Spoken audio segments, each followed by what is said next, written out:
விளங்கிக் கொள்வதற்காக அந்த வசனத்துக்கு முன்னே இருக்கும் சில வசனங்கள், அந்த வசனத்துக்கு பிறகு வருகின்ற சில வசனங்கள் என்று சில மேலதிகமான வசனங்களையும் நான் உங்களுக்கு விளக்கப்படுத்துவேன். ஆனால் பிரதானமாக இன்றைக்கு நாம் படிக்க போகும் அந்த வசனம் என்னவென்றால் லூக்கா 10வது அதிகாரத்தின் 1வது வசனம். லூக்கா 10வது அதிகாரத்தின் 1வது வசனம். அதிலே நாம் நினைப்பதற்கும் விட அதிகமான விடயங்கள் இருக்கின்றன. ஆகவே அவற்றை நான் இன்றைக்கு உங்களுக்கு காண்பித்து கொடுக்க போகிறேன். லூக்கா 10வது அதிகாரம் 1வது வசனம். இவைகளுக்கு பின்பு கர்த்தர் வேறு 70 பேரை நியமித்து தாம் போகும் சகல பட்டணங்களுக்கும் இடங்களுக்கும் அவர்களை தமக்கு முன்னே 2 பேராக அனுப்பினார். இதுதான் அந்த வசனம்.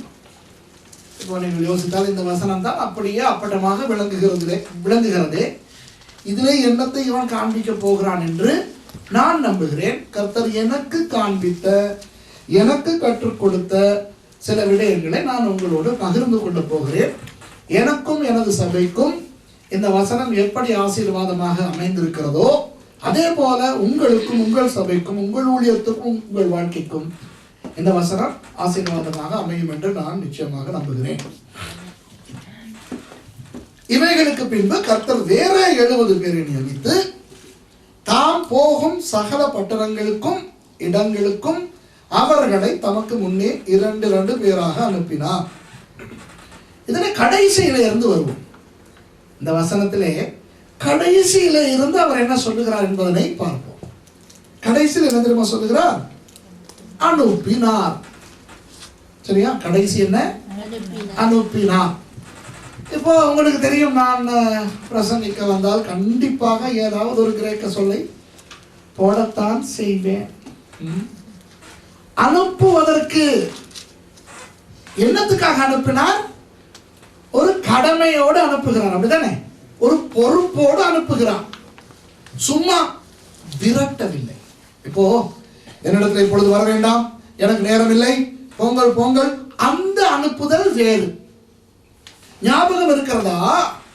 5000 ஆண்களுக்கும் அவர்களோடு வந்த மற்ற பெண்கள் பிள்ளைகளுக்கும் அவர் 5 அப்பங்களையும் 2 மீன்களையும் கொண்டு உணவு கொடுத்த பிறகு அவர்களையெல்லாம் அவர் அனுப்பினார். அந்த அனுப்பினார் வேறு, இந்த அனுப்பினார் வேறு. அந்த அனுப்பினார் சாப்பிட முடிஞ்சா பாய் பாய், போயிட்டு வாங்கோ. அதிலே போயிட்டு வாங்கோ என்று சொன்னாலும் இந்த தமிழர்களுடைய வழக்கத்தின்படி அர்த்தம் போயிட்டு வாங்கோ என்பதல்ல, போங்கோ என்பதுதான். சரிதானே? தமிழ்ல சில பேர் சொல்லுவாங்க, அப்ப வர்றேன் அப்படின்பாங்க. வர்றேன் இல்ல, போறேங்கிறது தான் அப்படி சொல்றாங்க. அப்ப நம்ம சொல்லுவேன்னா போயிட்டு வாங்க. என்ன அர்த்தம்? போங்க, வராதீங்க. உண்மையா பொய்யா? சரிதானே? இப்போ இயேசு அந்த இடத்திலே அவர்களை அனுப்பினார், திரும்பி வருவதற்காக அல்ல. விஷயம் முடிந்தது, வந்தீர்களா, அற்புதம் பெற்றீர்களா, பிரசங்கம் கேட்டீர்களா, சாப்பிட்டீர்களா, இப்போ போங்கள், ஆளை விடுங்கள். அந்த அனுப்பினாருக்கு கிரேக்க பதம் வேறு. இந்த அனுப்பினார் என்ன தெரியுமா? போங்கள் என்று அனுப்பவில்லை, போய் நான் கொடுக்கும் பொறுப்பை செய்துவிட்டு வாருங்கள். இந்த அனுப்பினார் எதற்கு ஒப்பாக இருக்கிறது தெரியுமா? மத்தேயு 28ஆம் அதிகாரத்திலே 19வது வசனத்திலிருந்து எழுதிக் கொள்ளுங்கள், வாசிக்க தேவையில்லை, இதெல்லாம் மனப்பாடமாய் தெரிய வேண்டிய வசனங்கள். இயேசு சொல்லுகிறார் சீஷர்களை பார்த்து, நீங்கள் போய் சகல ஜாதிகளையும் சீஷராக்கி அப்படியே அவர்களோடு தாங்கி அங்கேயே இருந்து விடுங்கள். அப்படியா? அவர்களை பிதா, குமாரன், பரிசுத்த ஆவியின் நாமத்திலே அவர்களுக்கு ஞானஸ்நானம் கொடுத்து அவர்களுக்கு இல்ல சீஷராக்கிட்டு தான் ஞானஸ்நானம் கொடுத்தது, சீஷராக்குறது இல்ல, சீஷராக்கி ஞானஸ்நானம். அவருக்கு சீஷராக்கியாச்சான்னு பாருங்க முதல்ல ஞானஸ்நானம் கொடுக்கறதுக்கு முதல். சரியா? நம்ம பிரதர் அவரை வம்புக்கு இழுப்பேன் நேரத்துல இருந்து. என்னைக்கு தெரிஞ்சதோ அவருக்கு ஞானஸ்நானம் இன்னும் இல்லைன்னு தண்ணியில அமுக்கி எடுக்கிற வரைக்கும் நான் அவரை அமுக்கிக்கிட்டே இருப்பேன். சரியா? அப்போ ஞானஸ்நானம் எடுத்து விட்டு சீஷனாக முடியாது. சவுண்ட் எல்லாம் ஓகே இருக்கா? எனக்கு நான் பேசுறது கேக்குது இல்லை? பரவாயில்ல தானே? கேக்குது தானே? இல்ல கேக்குது தானே? கேமரா உங்களுக்கெல்லாம் கேக்குதா? ஓகே, கேட்டா போதும். எனக்கு ஆனா முதல்ல கொஞ்சம் நல்லா கேட்டுது. எனக்கு அந்த நான் பேசுறது எனக்கும் கேட்டா எனக்கும் ஆசை. ஏன் தெரியுமா? நானும் திருந்தலாமே. சரியா? இதை சொல்லும் போது எனக்கு ஒரு ஞாபகம். மறதி என்பது ஒரு பொல்லாத சாபம். சரியா? இப்போ நீங்க எல்லாம் சொல்லுவீங்க, சில நேரம் பாஸ்டர் மாதிரி சொல்லுவாங்க. இந்த பாஸ்டர் சொல்லலை, நான் சொல்றேன். பொதுவாக பாஸ்டர் மாருக்கு இருக்கிற ஒரு குறை என்ன தெரியுமா? எங்களுடைய ஜனங்கள் போன ஞாயிற்றுக்கிழமை கேட்ட பிரசங்கத்தையே மறந்துடுறாங்க அப்படிங்கிறோம். சரியா? அன்னைக்கு ஒரு நாள் நான் பண்ணின பிரசங்கத்தையே டிவியில பார்த்துக்கிட்டு இருக்கிறேன். சரியா? ஆச்சரியமா இருக்குது. என்னைக்குமே கேள்விப்படாத விஷயங்கள் எல்லாம் நான் கேட்டுக்கிட்டு ஆச்சரியமா ஆசையா கேட்டுக்கிட்டு இருந்துட்டு பிறகு வந்துச்சே ஒரு வெக்கம். நாக்க உதிக்கிட்டு சாகலாமான்னு தோணுச்சு. ஏன் தெரியுமா? நான் தான் பிரசங்கம் பண்றேன். அவ்வளத்தையும் ஒண்ணு விடாம மறந்துருக்கிறேன். சரியா? ஒரு 5-6 வருஷத்துக்கு பிறகு நம்ம பண்ற பிரசங்கமே நமக்கு மறந்து போகுது. இப்போ சில நேரம் நான் இந்த மாதிரி பிரசங்கங்கள் பண்ணும் பொழுது நான் பேசும்போதே ஆவியானவர் சில நேரம் கருத்துக்களை கொடுக்கும் போது எனக்கே ஓ லாலா உண்மைதான் இல்லையா என்று தோன்றும். ஆகவே அதனால தான் சத்தத்தை கூட்ட சொன்னேன். ஓகேயா? இது கரைச்சலா பிரச்சனையா இல்லை? ஓகே தானே? அனுப்பினார். இந்த அனுப்பினார் என்ன தெரியுமா? கிரேக்க சொற்கள் 2 சேர்ந்து வருகிறது. அப்போ ஸ்டெல்லோ. அப்போ என்றால் வெளியே போ. ஸ்டெல்லோ செய்தியோடு போ, ஒரு பொறுப்போடு போ. புரிகிறதா? அப்போ ஸ்டெல்லோ என்றால் நான் உனக்கு கொடுக்கும் பொறுப்பை எடுத்துக்கொண்டு இந்த கடமையை செய்ய போ. ஆனால் இந்த போக்குள், அந்த அப்போக்குள் திரும்பி வா என்ற ஒரு அர்த்தம் அடங்கி இருக்கிறது. இந்த தமிழிலே நம்ம வர்றேன் என்று சொல்லும் போது போறேன் அப்படின்னு சொல்றது அடங்கி இருக்கிறது போல. சரியா? இந்த அப்போவிலே திரும்ப வர வேண்டும். எப்படி வர வேண்டும்? நான் என்ன நோக்கத்துக்காக உன்னை அனுப்புகிறேனோ அந்த நோக்கத்தை நிறைவேற்றிக் கொண்டு வர வேண்டும் என்ற அந்த கட்டளை அடங்கி இருக்கிறது. இந்த அனுப்பினார் அப்போஸ்டலோ என்றதிலிருந்துதான் அப்போஸ்டோலோஸ் என்ற கிரேக்க சொல் வந்தது. அந்த அப்போஸ்டோலோஸ் என்பதனை தான் ஆங்கிலத்திலே அப்போஸ்தல் என்று சொல்லுகிறார்கள், தமிழிலே அப்போஸ்தலர் என்று சொல்லுகிறார்கள். புரிகிறதா? அப்போ வேதத்திலே பலவிதமான அப்போஸ்தலர்கள் உண்டு. எபேசியர் 4ஆம் அதிகாரத்திலே காணப்படுகின்ற அப்போஸ்தலர்கள் அவர்கள் பெரிய அப்போஸ்தலர்கள். பேதுரு, பவுல், மத்தேயு, யோவான், அந்த விதத்தில் இன்றைக்கு காரியமாற்றும் அப்போஸ்தலர்கள். புரியுதா? 1000 விசுவாசிகள் சேர்ந்தாலும் ஒரு பேதுரு ஆகிட முடியுமா? சொல்லுங்க பார்க்கலாம். என்னத்தான் இருந்தாலும் பேதுரு தான், யோவான் தான். 1000 சுரேஷ் ராமச்சந்திரன்கள் சேர்ந்தாலும் ஒரு பவுல் அப்போஸ்தலன் ஆகிவிட முடியுமா? சொல்லுங்க பார்க்கலாம். இல்லை. இப்போ நம்ம பாடகர்கள், உங்களுக்கு தெரியும், நான் முன்பு பாடியவன் இல்லையா? பணத்துக்காக பாடியவன். அந்த பாடுற காலத்தில் எங்களுக்கு ஒரு நமக்குள்ள ஒரு கதை இருக்கு. என்ன தெரியுமா? பாட தெரியாதவன் ஊர்ல நாம தான் பாலசுப்ரமணியம். எங்க பாட தெரியாதவன் ஊர்ல நம்ம தான் பாலசுப்ரமணியம். ஏன்னா அவனுக்கு எஸ்பி பாலசுப்ரமணியம் ஒரு எட்டாத கொப்பு காணவே முடியாது. அவர்கள் வாழும் இடங்களுக்கு நாம் போய் இசை கச்சேரி நடத்தும் பொழுது அந்த நம்ம ஒரு பாவத்தை இழுத்து சும்மா அப்படி பண்ணும்போது என்னமோ எஸ்பி பாலசுப்ரமணியம் பாடுற மாதிரியே பார்த்துட்டு வந்து சொல்லுவான், ஐயோ உங்க குரல் பாலசுப்ரமணியம் குரல் மாதிரியே இருக்கு. நாங்க இல்லைன்னு சொல்ல மாட்டோம், தேங்க்யூ வந்துருவோம். ஆனா உண்மையான பாலசுப்ரமணியத்துக்கிட்ட போய் நின்றா நாம பாடுறது எப்படி இருக்கும்? கழுத கணக்கிற மாதிரி இருக்கும். பாட தெரியாதவன் ஊர்ல தான் நம்ம பாலசுப்ரமணியம். இது இந்த பாடகர்கள் சொல்லுகிற ஒரு ஒரு ஒரு ஒரு வாக்கியம். சரியா? அதுபோல இன்றைக்கு பெரிய பெரிய சாதனையாளர்களாக ஊழியர்கள் இருக்கிறார்கள். ஷூனா இங்கிட்டு ஜனம் விழுகுது, ஷூனா இங்கிட்டு ஜனம் விழுகுது, கோட்டை கரட்டி வீசினா அவன் கோட்டை விட்டு விழுகிறான் இல்லையா? ஓகே. ஆனால் இப்படிப்பட்டவர்கள் 1,00,000 பேர் சேர்ந்தாலும் ஒரு பவுலடியார் ஆகிவிட முடியுமா? ஒரு பேதுரு ஆகிவிட முடியுமா?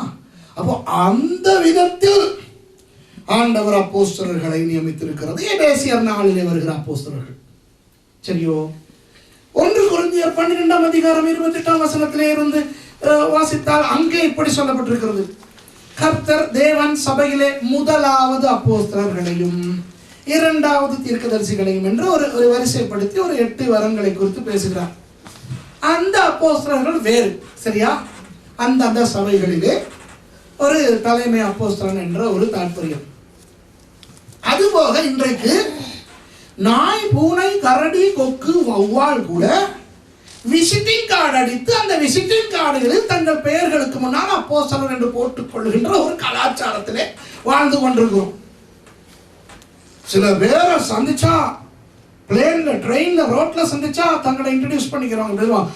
ஹலோ, ஐ அம் அப்போஸ்தலர் சுரேஷ். பயங்கரமா இருக்கும். சரியா? அவங்க பேசும் போதெல்லாம் அப்படி இருக்கும். இந்த ஆவில நிரம்பி இருக்கிறதுனால வார்த்தையோட ஆவி சேர்ந்து வரும். Hello, praise the Lord. Praise the Lord சொல்ல மாட்டாங்க. காத்துல ஆவி இல்லை. Praise the Lord. நல்லா இருக்கிறீங்களா? அப்ப நீங்க கேட்டீங்கன்னா உங்க பேர் என்ன?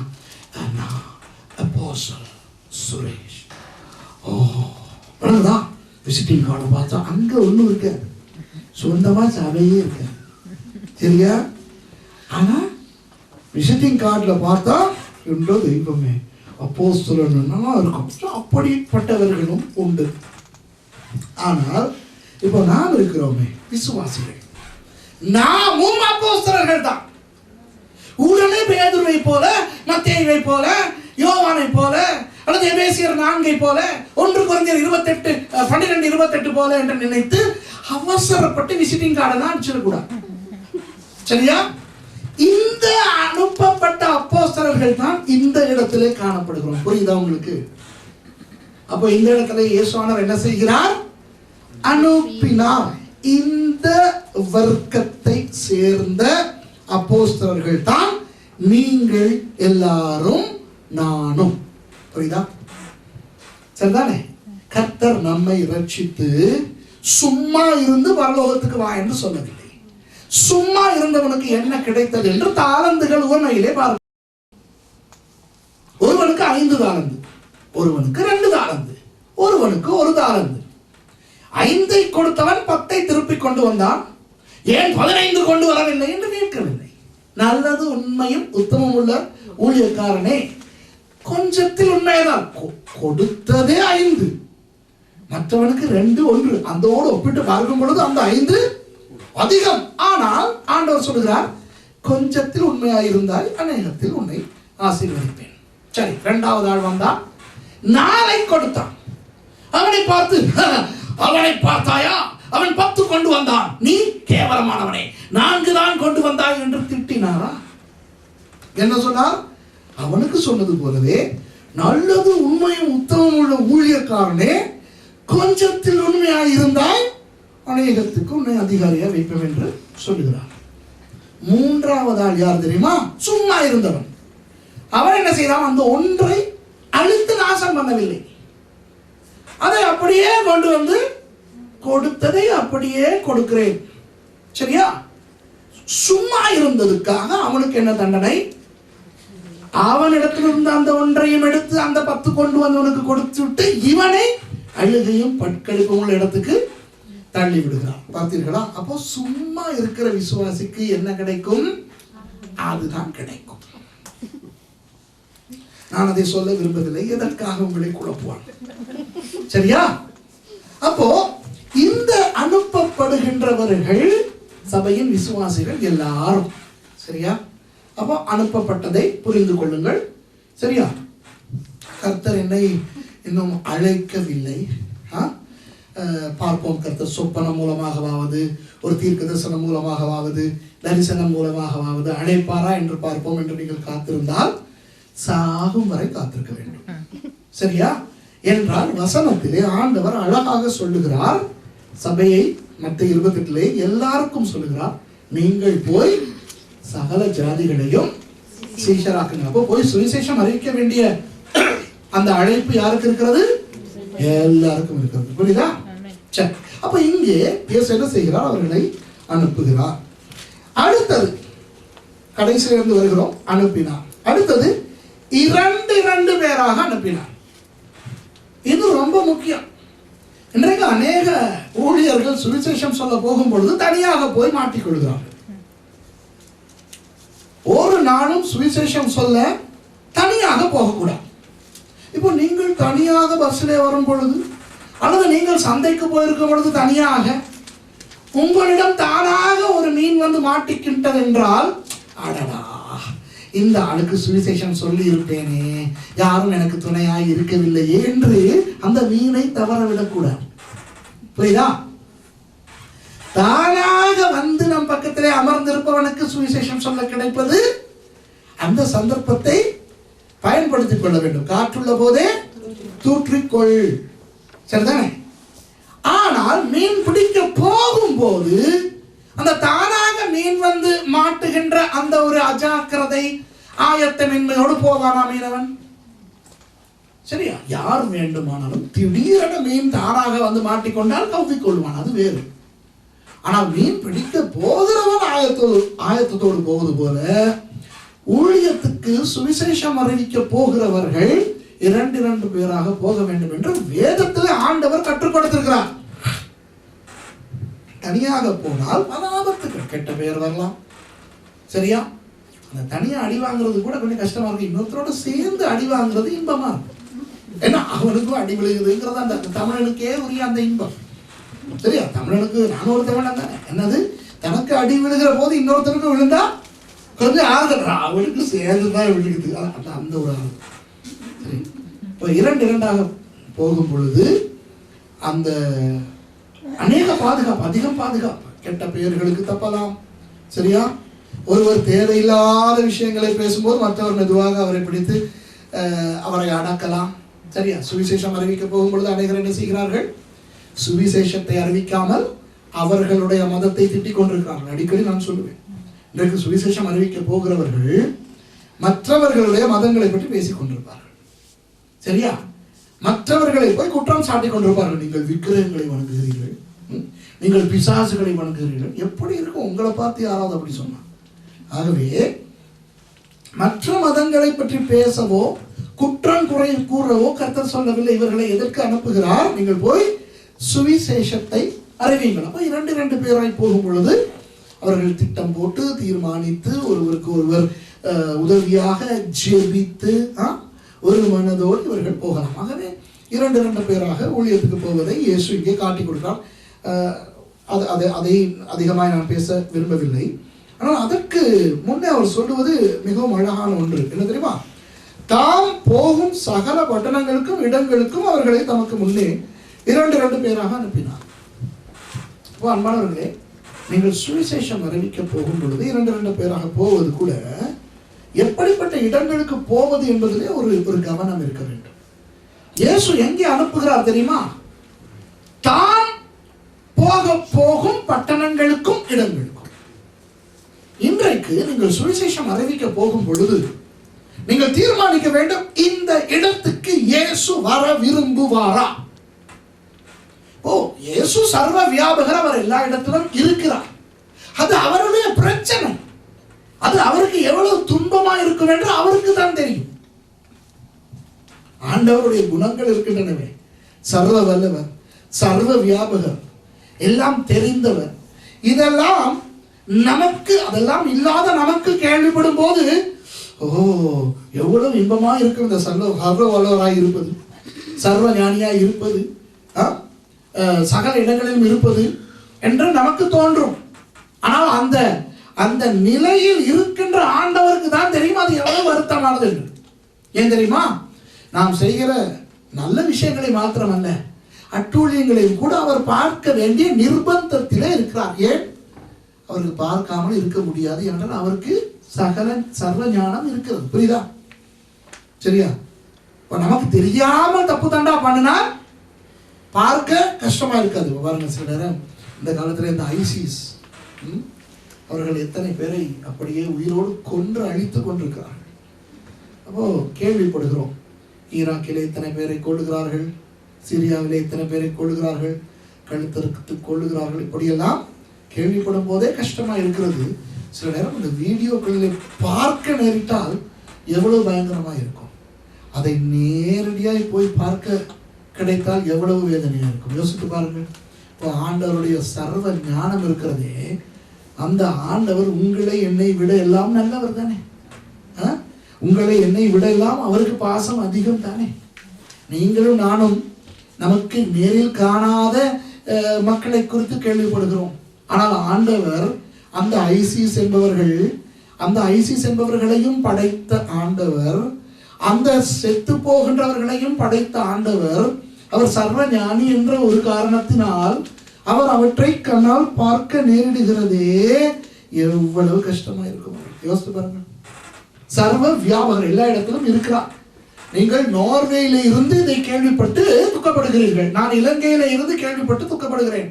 ஆண்டவர் இலங்கையிலும் நோர்வேயிலும் இருந்தா கேள்விப்படுகிறார், பரலோகத்தில் இருந்தா கேள்விப்படுகிறார். அவர் சிரியாவிலே இருக்கிறார், ஈராக்கிலே இருக்கிறார்.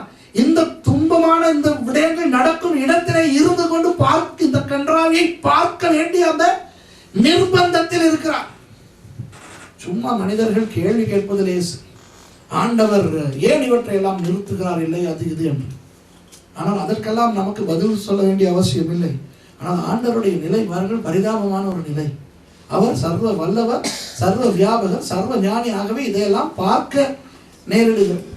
அப்போ நாம் கூட பண்ணுகின்ற சில தவறான விடயங்களை அவர் பார்க்க வேண்டி வருகிறது. என்ன செய்ய? அவர் தான் நம்மோடு இருக்கிறாரே, அவர் எல்லாத்தையும் காண்கிறார். ஆனால் அவர் போக விரும்பாத சில இடங்களும் உண்டு. அவர் இருக்கிறார் என்பது உண்மை, ஆனால் அவர் போக விரும்பாத இடங்களும் உண்டு. குடிகாரர்கள் குடித்துக் கொண்டிருக்கும் இடத்துக்கு ஆண்டவராகிய இயேசு போக விரும்புவாரா? அவர் அங்கே இருக்கிறார் என்பது உண்மை, ஆனால் அந்த இடத்துக்கு அவர் போக விரும்புவாரா? இல்லை. தேவ தூஷணம் பேசிக்கொண்டு, கெட்ட வார்த்தை பேசிக்கொண்டு, பாட்டி என்ற பெயரில் இப்படி அசுத்தங்களை பேசிக் கொண்டிருக்கிறவர்கள் மத்தியிலே இயேசுவானவர் போக விரும்புவாரா? ஆகவே சுவிசேஷம் அறிவிக்க போகிறவர்கள் எந்த இடத்துக்கு போய் சுவிசேஷம் அறிவிக்கின்றோம் என்பதனை குறித்து கொஞ்சம் கவனமாக இருக்க வேண்டும். இந்த இடத்துக்கு இயேசு வர விரும்புவாரா? தான் போகும் பட்டணங்களுக்கும் இடங்களுக்கும் தான் அவர் இவர்களை 2 பேராக அனுப்புகிறார். புரியுதா? சரி, இப்ப இதையெல்லாம் விட நான் உங்களுக்கு சொல்லிக் கொடுக்க விரும்புவது என்ன தெரியுமா? வேறே 70 பேரை நியமித்து. யாரை நியமித்து? வேறே 70 பேர். அப்போ வேறே 70 பேர் என்றால் இவர் நியமிக்காத வேறே யாரோ இருக்கின்றார்கள் என்று அர்த்தம். சரியா? அவர்கள் யார் என்று பார்க்க வேண்டும். இப்போ இவர் சும்மா தன்னுடைய சீஷர்களில் 70 பேரை அல்லது தன்னுடைய 70 சீஷர்களை அனுப்பினார் என்று சொல்லி இருந்தால் பிரச்சனை இல்லை. ஆனால் இந்த இடத்துல தெளிவாய் சொல்லப்படுகிறது, வேறே 70 பேரை நியமித்து அனுப்புகிறார். சரியா? 35 குழுக்களை அனுப்புகிறார், 2 பேரா. சரியா? வேறே 70 பேர். அப்படியானால் என்ன அர்த்தம்? இன்னும் சில சீஷர்கள் இருக்கிறார்கள், அவர்களை இவர் அனுப்பவில்லை. சரிதானே? அவர்களை இவர் அனுப்பவில்லை என்று அர்த்தம். இப்போ 2வது வசனத்தை பார்த்தால் எனக்கு இது கொஞ்சம் குழப்பமாக இருக்கிறது. 2வது வசனம் சொல்லுகிறது, அப்பொழுது அவர் அவர்களை நோக்கி, அறுப்பு மிகுதி, வேலையாட்களோ கொஞ்சம், ஆகையால் அறுப்புக்கு எஜமான் தமது அறுப்புக்கு வேலையாட்களை அனுப்பும்படி அவரை வேண்டிக் கொள்ளுங்கள். சரியா? இந்த 70 பேரை 2 பேராக பிரித்து விட்டார். 35 குழுக்கள் இருக்கின்றன. இப்போ அந்த 35 குழுக்களையும் பார்த்து இயேசு சொல்லுகிறார், நீங்கள் போங்கள், போய் சுவிசேஷத்தை அறிவித்து விட்டு வாருங்கள். ஆனால் போகும்போது என்ன செய்து கொண்டு போங்கள்? ஆண்டவரே, எங்களுக்கு முன்பாக தேவதூதர்களை அனுப்பும், கதவுகளை திறந்து வையும், அங்கிருக்கின்ற பிசாசுகளை நாங்கள் காட்டுகிறோம் இயேசுவின் நாமத்திலே. பட்டணத்தை பிடிப்பதற்கு முதல் அதனுடைய அந்த பலவானை கட்டுவது முக்கியம். இப்படியெல்லாம் ஜெபித்துக் கொண்டு போங்கள் என்று சொல்லவில்லை. அப்படித்தான் சொல்லியிருக்க வேண்டும், அப்படித்தான் இன்றைக்கு செய்கிறோம். சரிதானே? அல்லது நீங்கள் போகும் பொழுது அந்நிய பாஷையிலே ஜெபித்துக் கொண்டு போங்கள், உங்களுக்கு தரிசனங்கள், உங்களுக்கு தீர்க்க தரிசனங்கள் வர வேண்டும் என்று ஜெபித்துக் கொண்டு போங்கள். உங்களுக்கு வல்லமை வேண்டும் என்று ஜெபித்துக் கொண்டு போங்கள். கூடுதலான அபிஷேகம் வர வேண்டும் என்று இரண்டு பேராக கைகளை பிடித்துக் கொண்டு அபிஷேகத்துக்காக ஜெபித்துக் கொண்டு போங்கள் என்று நாம் சொல்லவில்லை. என்ன சொல்லுகிறார்? அறுப்பு மிகுதி, வேலையாட்கள் கொஞ்சம். அதாவது கிடைத்ததே 35 குழுக்கள் தான். இது போதாது, இதை விட நிறைய பேர் வேண்டும், நிறைய பேரை தாரும் என்று ஜெபித்துக் கொண்டு போங்கள் என்று சொல்லுகிறார். அப்போ ஏன் இந்த 70 பேரை மாத்திரம் அனுப்ப வேண்டும்? அவர் அனுப்பாத அந்த வேறே என்று சொல்லப்படுகிறது. இந்த ஜனங்கள் வேற என்றால் அவர் அனுப்பாதவர்களும் வேறே தானே. சரியா? சரிதான் நான் சொல்றது? புரியுதா உங்களுக்கு நான் என்ன சொல்றேன்ட்டு? அதான் உங்களுக்கு புரியல. அதான் பாருங்க, இப்போ ஒரு சர்ச்சா உட்கார்ந்து இருக்கிறீங்க. சரியா? நான் இவர்களிடம் கேட்காமல் வேறே 15 பேரிடம் எனக்கு தேநீர் தாருங்கள் என்று கேட்கிறேன். சரியா? இவரிடம் கேட்காமல் வேறே 15 பேரிடம் சுரேஷ் தேநீர் தாருங்களேன் யாராவது என்று கேட்கிறான். சரியா? அப்போ வேறே 15 பேரிடம் கேட்கிறான் என்றால் என்ன அர்த்தம்? வேறே சிலரிடம் கேட்கவில்லை என்று அர்த்தம். புரியுதா? இல்லை என்றால் எனக்கு தேநீர் யாராவது தாருங்களேன் என்று கேட்டிருப்பான் சுரேஷ். சரியா? சபையிலே சுரேஷ் என்ன கேட்கிறான்? வேறே 15 பேரை பார்த்து, சபைக்குள்ளே இருக்கும் வேறே 15 பேரை பார்த்து சுரேஷ் கேட்கிறான், யாராவது எனக்கு ஒரு தேநீர் தாருங்களேன் என்று. என்ன அர்த்தம்? வேறே சிலரும் சபையிலே உண்டு என்று அர்த்தம். அவர்களிடம் சுரேஷ் கேட்கவில்லை என்று அர்த்தம். அப்போ இயேசு வேறே 70 பேரை அனுப்பினார் என்றால் என்ன அர்த்தம்? இந்த 70 பேர் தவிர வேறே சிலரும் இருந்திருக்கிறார்கள், அவர்களை அனுப்பவில்லை என்று அர்த்தம். புரியுதா? இப்ப என்னுடைய பிரச்சனை என்னவென்றால், இந்த அனுப்பின 70 பேரிடம் சொல்லும் போது அறுப்பு மிகுதியடா, வேலையாட்கள் குறைவடா, ஆகவே போகும்போது அபிஷேகத்துக்கு ஜெபிக்காமல், தேவதூதர்களை அனுப்பி வழியை ஆயத்தம் பண்ண ஜெபிக்காமல், பிசாசுகளை கட்டி ஜெபிக்காமல், இன்னும் வேலைக்காரர்கள் வேண்டும் ஐயா என்று ஜெபி என்று சொல்லுகிற இயேசு. சரியா?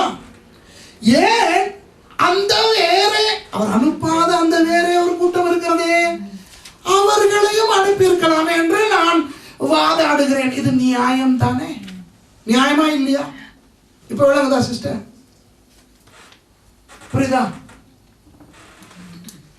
இன்றைக்கு நான் உங்களுக்கு கற்றுத்தர போகிறேன் அந்த அனுப்பாத அந்த வேறே ஆட்கள் யாரு.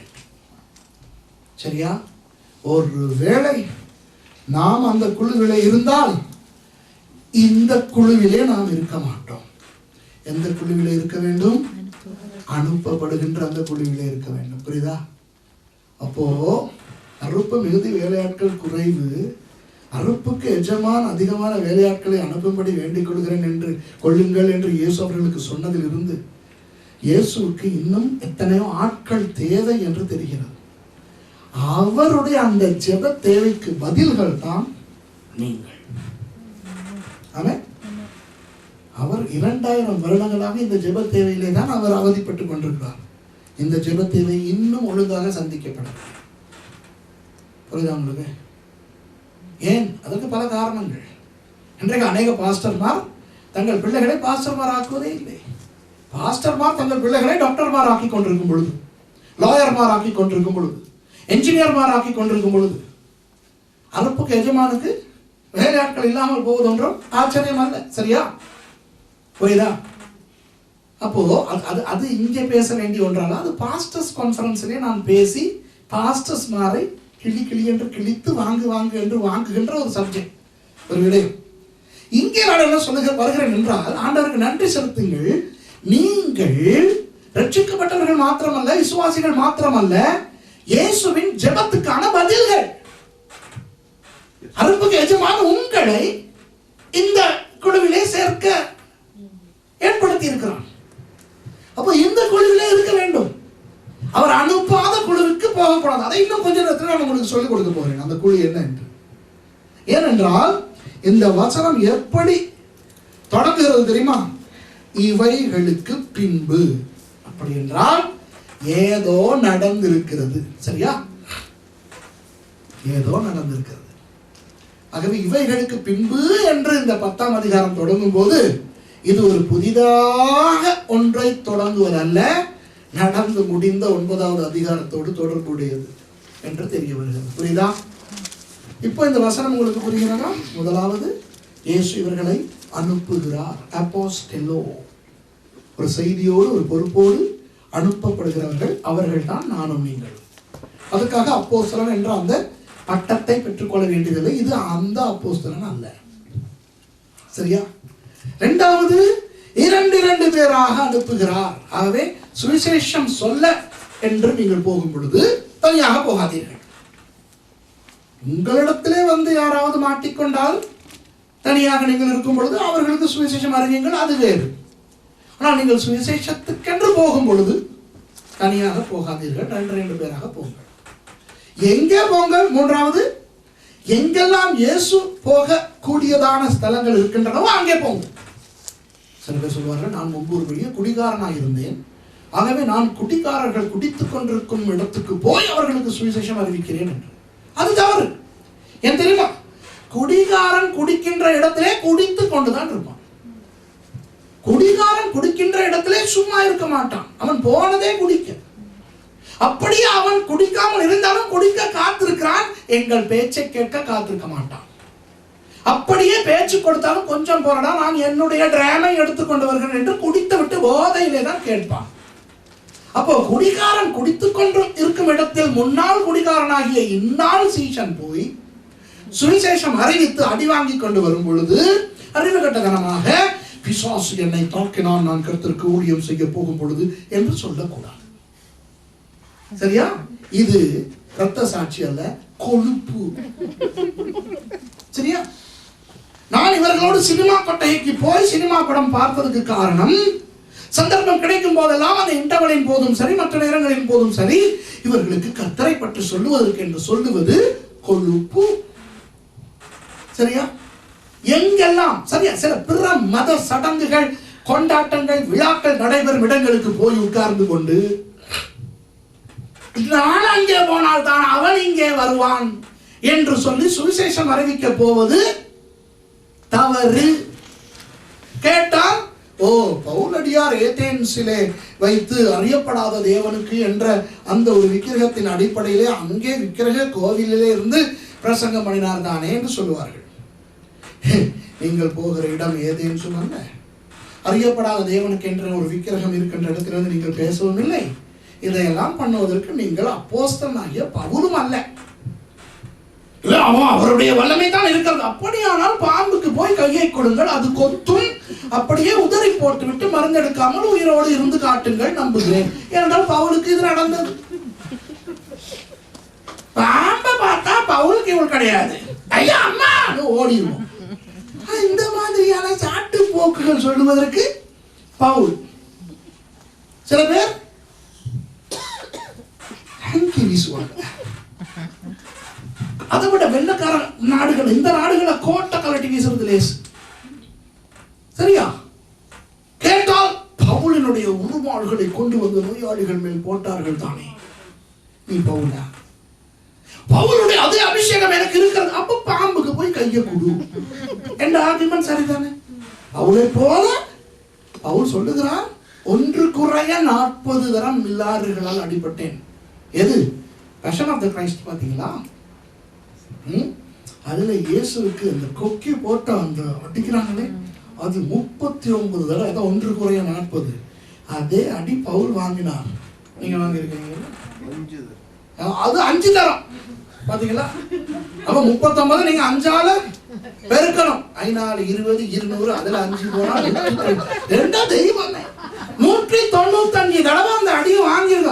அப்படியெல்லாம் பாச சுரேஷ் சொல்லக்கூடாது. பவுலுடைய ஆண்டவர் என்னுடைய ஆண்டவர். சரி, யார் இல்லைன்னா சரியா? அந்த பவுல் அப்போஸ்தலன், பேதுரு, யோவான் இவர்களுடைய இந்த கவர்ச்சியான விஷயங்களை மாத்திரம் எடுத்து வைத்துக் கொண்டால் போதாது, மற்றதையும் எடுக்க வேண்டும். கர்த்தர் அந்த அளவுக்கு அந்த மனுஷனுக்கு அபிஷேகத்தை கொடுத்ததற்கு காரணம், அந்த அளவுக்கு அந்த மனுஷன் கர்த்தருக்காக வேதனைப்பட்டான். நம்ம ஏசி ரூம்ல உட்கார்ந்துக்கிட்டு, உங்க நாட்டுல ஹீட்டர் போட்ட ரூம்ல உட்கார்ந்துக்கிட்டு வெளியே வந்து கோட்டை கலட்டி வீசினா வேர்வநாதத்துக்கு விழத்தான் அபிஷேகம் சொல்லிடக்கூடாது. சரிதானே? நான் அதற்கு எதிராக பேசவில்லை. பிளீஸ், நான் அதற்கு எதிராக பேசவே இல்லை. சில பேருக்கு ஆண்டவர் அந்த அபிஷேகத்தை கொடுத்திருந்தால் கொடுத்திருக்கட்டும். சரியா? என்னை பொறுத்தவரை நான் உங்களுக்கு என்ன சொல்லி கொடுக்கிறேன், நானும் நீங்களும் கொஞ்சம் வித்தியாசமா இருப்போமே.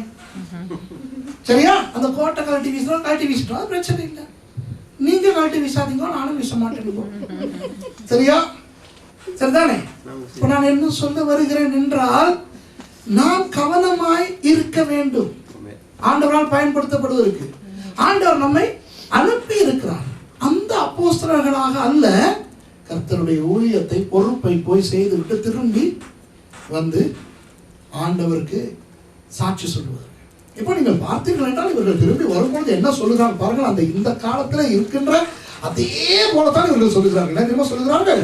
நீங்கள் 17வது வசனத்தை வாசித்தால், பின்பு அந்த 70 பேரும் சந்தோஷத்தோடே திரும்பி வந்து, ஆண்டவரே, உம்முடைய நாமத்தினாலே பிசாசுகளும் எங்களுக்கு கீழ்ப்படுகிறது என்றார்கள்.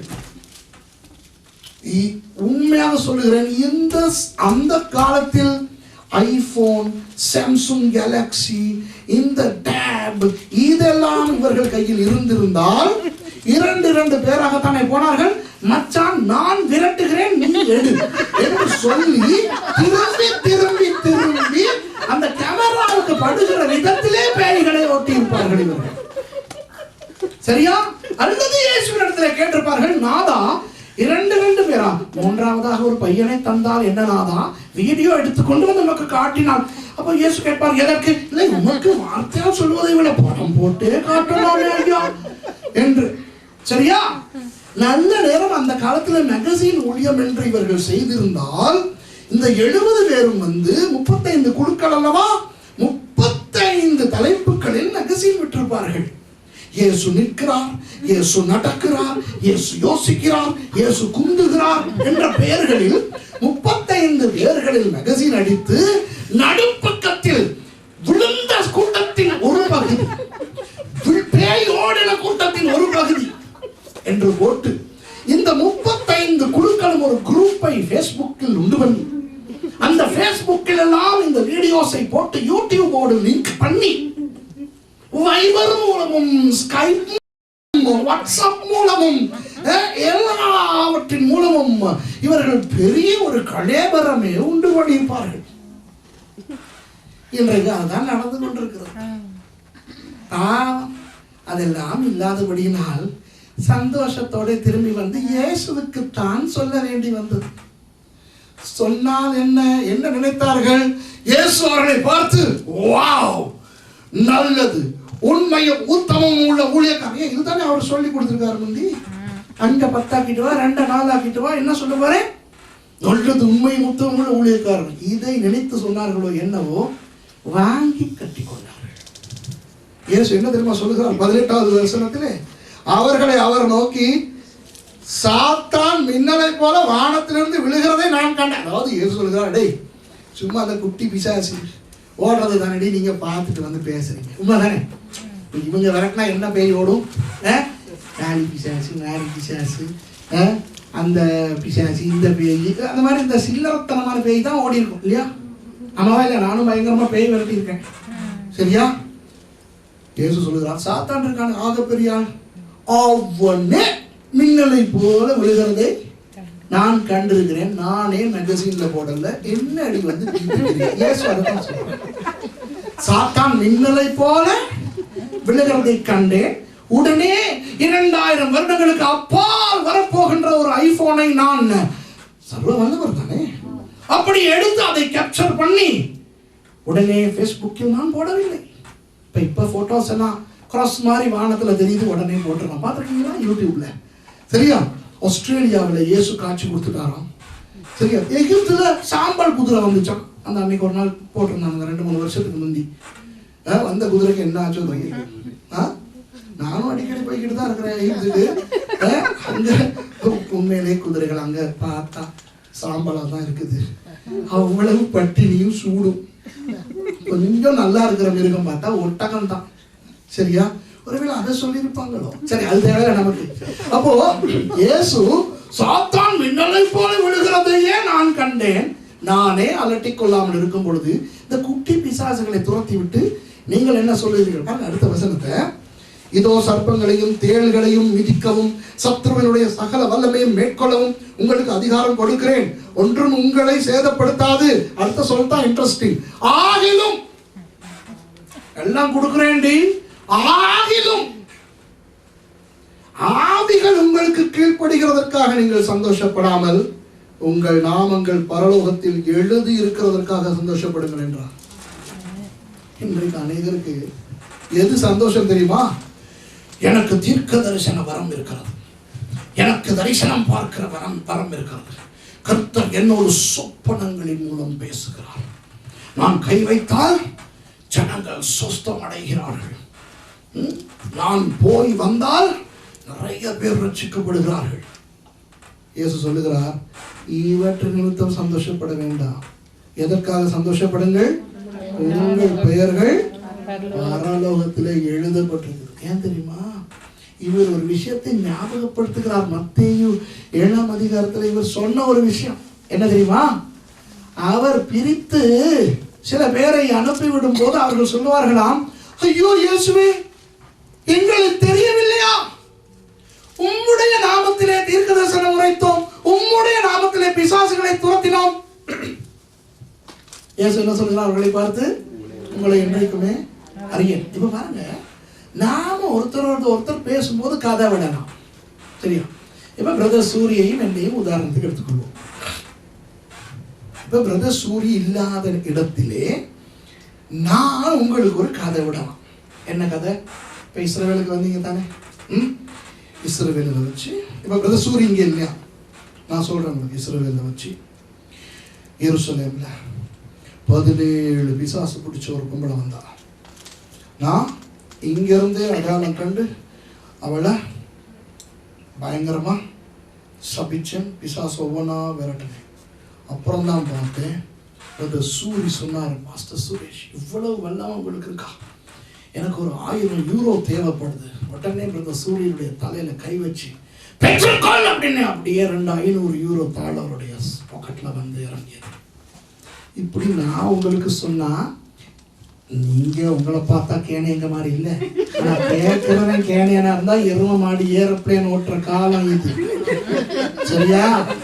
இப்பெல்லாம் அவன் பரலோகத்துக்கு போய் பிதாவே இப்படி கூப்பிடுற மாதிரி எல்லாம் பண்றானுங்க. சரியா? பிதா யாரு? பிதா. இயேசு கூப்பிட்டது போக இப்ப பிதா இப்படி கூப்பிடுறாராம். பீட்டா கேசட் எல்லாம் இப்படி பாக்குறாராம். இதெல்லாம் பேசினா நமக்கு கோபம் தான் வரும். இப்ப உங்களுக்கு நான் சொல்லலாம், ஒரு வேளை நம்பினாலும் நம்பலாம். சரியா? நீங்கள் நம்புகிறீர்களோ இல்லையோ உங்களுக்கு சொல்லலாம். ஆனா நான் பிரதர் சூரியை பார்த்து சொல்ல முடியுமா? பிரதர் எருசலேம்ல வச்சு நான் 17 பேய் விரட்டினேனே, நீங்க பார்த்துக்கிட்டு இருந்தீங்கன்னா அவரை பார்த்து சொல்ல முடியுமா? ஏன்னா அப்படி ஒரு சம்பவமே நடக்கலையே. பிரதர் உங்களுக்கு நான் கை வச்சு ஜெபிக்கும் போது 2500 யூரோ தாள் உங்க பாக்கெட்ல வந்ததுன்னு அவருக்கு சொல்ல முடியுமா? ஏன்? அது நடக்கவில்லை. அவரை பார்த்து அவரை குறித்து நான் ஒரு போய் சொல்ல முடியாது, மற்றவர்களுக்கு சொல்லலாம். இப்ப மத்தேயு 7ஆம் அதிகாரத்து ஜனங்கள் மற்றவர்களிடம் சொல்லவில்லை, நாங்கள் பிசாசுகளை துரத்தினோம், தீர்க்கதரிசனம் உரைத்தோம் என்று இயேசுவையே பார்த்து சொல்லுகிறார்கள். ஏன்? உண்மையாக நடந்தபடியினால். நல்லதுதா? உண்மையாக அவர்கள் பிசாசு துரத்தி இருக்கிறார்கள், உண்மையாக தீர்க்கதரிசனம் உரைத்திருக்கிறார்கள், அதனால் தான் சொல்லுகிறார்கள். ஆனால் இயேசு என்ன சொல்லுகிறார்? அப்படி ஒன்று நடக்கவில்லை என்று சொல்லவில்லை. ஏன் சொல்லவில்லை? நடந்தது. ஆனால் அவர் என்ன சொல்லுகிறார்? உங்களை நான் அறியேன். அதைத்தான் இந்த இடத்துல அவர் சுட்டி காட்டுகிறார். ஆவிகள் உங்களுக்கு கீழ்ப்படுகின்றன என்று பீற்றிக் கொள்ளாதீர்கள், அதை குறித்து சந்தோஷம் கூட பட வேண்டாம். உங்கள் பெயர்கள் பரலோகத்திலே எழுதி இருக்கிறதை குறித்து சந்தோஷப்படுங்கள். ஆகவே இந்த 2 பேராக அனுப்புகிறார் அல்லவா? உங்களுக்கும் சில வரங்களை கர்த்தர் கொடுத்திருக்கிறார் அல்லவா? உங்களில் சில பேருக்கு பிரசங்கம் பண்ணுகின்ற வரம், உங்களில் சில பேருக்கு பாடுகிற வரம், உங்களில் சில பேருக்கு நன்றாக ஆராதனை நடத்துகிற வரம், உங்களில் சில பேருக்கு நல்ல ஆத்தும ஆதாய வரம். என்னென்ன வரங்கள், என்னென்ன அழைப்புகள் உங்களுக்கு கர்த்தர் கொடுத்திருக்கிறாரோ உங்களுக்கு தான் தெரியும். அதை குறித்து சந்தோஷப்பட வேண்டாமா? உங்களுடைய நாமங்கள் பரலோகத்திலே எழுதி இருக்கிறதற்காக சந்தோஷப்படுங்க. அதைத்தான் இங்கே அவர் சொல்லிக் கொடுக்கிறார். சரி, இப்போ இந்த இவைகளுக்கு பின்பு என்று அவர் சொல்கிறார் அல்லவா, அதைத்தான் நான் உங்களுக்கு காண்பிக்க விரும்புகிறேன். நான் உங்களுக்கு இந்த வேறே 70 பேர் என்ற அந்த அம்சத்தில் இந்த 70 பேர் அல்லாத அந்த வேறே என்று சொல்லுகின்ற ஜனங்கள் இருக்கிறார்களே, அவர் அனுப்பாதவர்கள், அவர்கள் யார் என்று உங்களுக்கு நான் காட்டி கொடுக்க போகிறேன். ஒருவேளை அவர்களை போல இந்த இடத்துல யாராவது இருந்தால் தயவு செய்து வெளியே சொல்ல வேண்டாம், அவமானம். உள்ளேயே ஆண்டவரிடத்துல மனம் திரும்பி அந்த குரூப்பில் இருந்து இந்த குரூப்புக்கு தாவி விடுவோம். சரியா? அந்த குழுவிலிருந்து இந்த வேறே 70 பேர் என்ற குழுவுக்கு தாண்டி விடுவோம். சரியா? என்றால் இருக்கலாம், இல்லாமலும் இருக்கலாம். இல்லாமல் இருந்தால் பிரைஸ் தரோம். இப்போ உங்களுக்கு நான் ஒன்றை சொல்லுகிறேன், தயவு செய்து நான் உங்களுக்கு 3 குழுக்களை பற்றி சொல்லிக் கொடுக்க போகிறேன். இந்த 3 குழுக்களை பற்றி நான் ஒவ்வொன்றாக சொல்லும் போது நீங்கள் உடனே இது அவருக்கு தான் என்று அப்படியே திரும்பி அவர் கேட்கிறாரா, அவர் என்ன ரியாக்ஷன் கொடுக்க, இதெல்லாம் பார்க்க உங்களுக்கா ஆம் என்றால் அதை விட்டு தாவி வாருங்கள் இந்த வேற 70 பேருக்கு. இல்லையா, பிரைஸ் தி லார்ட், அந்த குழுவுக்கு நான் விழுந்து விடாதபடி என்னை காத்துக்கொள்ளும் நாதா என்று இன்றைக்கு தீர்மானம் எடுத்துக்கொள்ளுங்கள். யாரும் நினைக்க வேண்டாம், அவர் வரவில்லையே, அவர் வந்திருக்க வேண்டும் நினைக்க கூடாது. எப்படியாவது இந்த வீடியோவை அந்த ஆளை பார்க்க வைக்க வேண்டும். ஆவியானவர் தான் கண்டித்து உணர்த்துகிறவர். அவருடைய ஊழியத்தை நீங்கள் யாரும் செய்ய போக வேண்டாம். சரியா? நானும் சரி, நீங்களும் சரி, பார்ப்போம். இந்த சொல்ல போகின்ற அந்த 3 குழுக்களில் எதிலாவது நாம் இருக்கிறோமா? இருந்தால் அதை விட்டு வெளியே வா. பப்ளிக்கா இல்லை, ரகசியம். சரியா? நம்மால் அதையும் வச்சுக்கிட்டு அறுத்துக்கிட்டே இருப்பான். எவ்வளவு காலம் முதலே இருக்கிறீங்க அப்படின்னு கேட்டுட்டு இருப்பான். நம்ம தெரியுதானே? சரி, இப்போ 9வது அதிகாரத்திலே இந்த முதல் குழு எங்கே இருக்கிறது என்றால் 57ஆம் 58ஆம் வசனங்களிலே இந்த முதல் குழு 57வது வசனம் இப்படி சொல்லுகிறது. அவர்கள் வழியிலே போகையில் ஒருவன் அவரை நோக்கி, ஆண்டவரே, நீர் எங்கே போனாலும் உம்மை பின்பற்றி வருவேன் என்றான். சூப்பர் இல்லையா? இப்போ 10ஆம் அதிகாரம் 2வது வசனம் என்ன சொல்லுகிறது? இயேசு என்ன சொல்லுகிறார்? அந்த 70 பேரை அனுப்பும் போது அறுப்பு மிகுதி, வேலையாட்களோ குறைவு.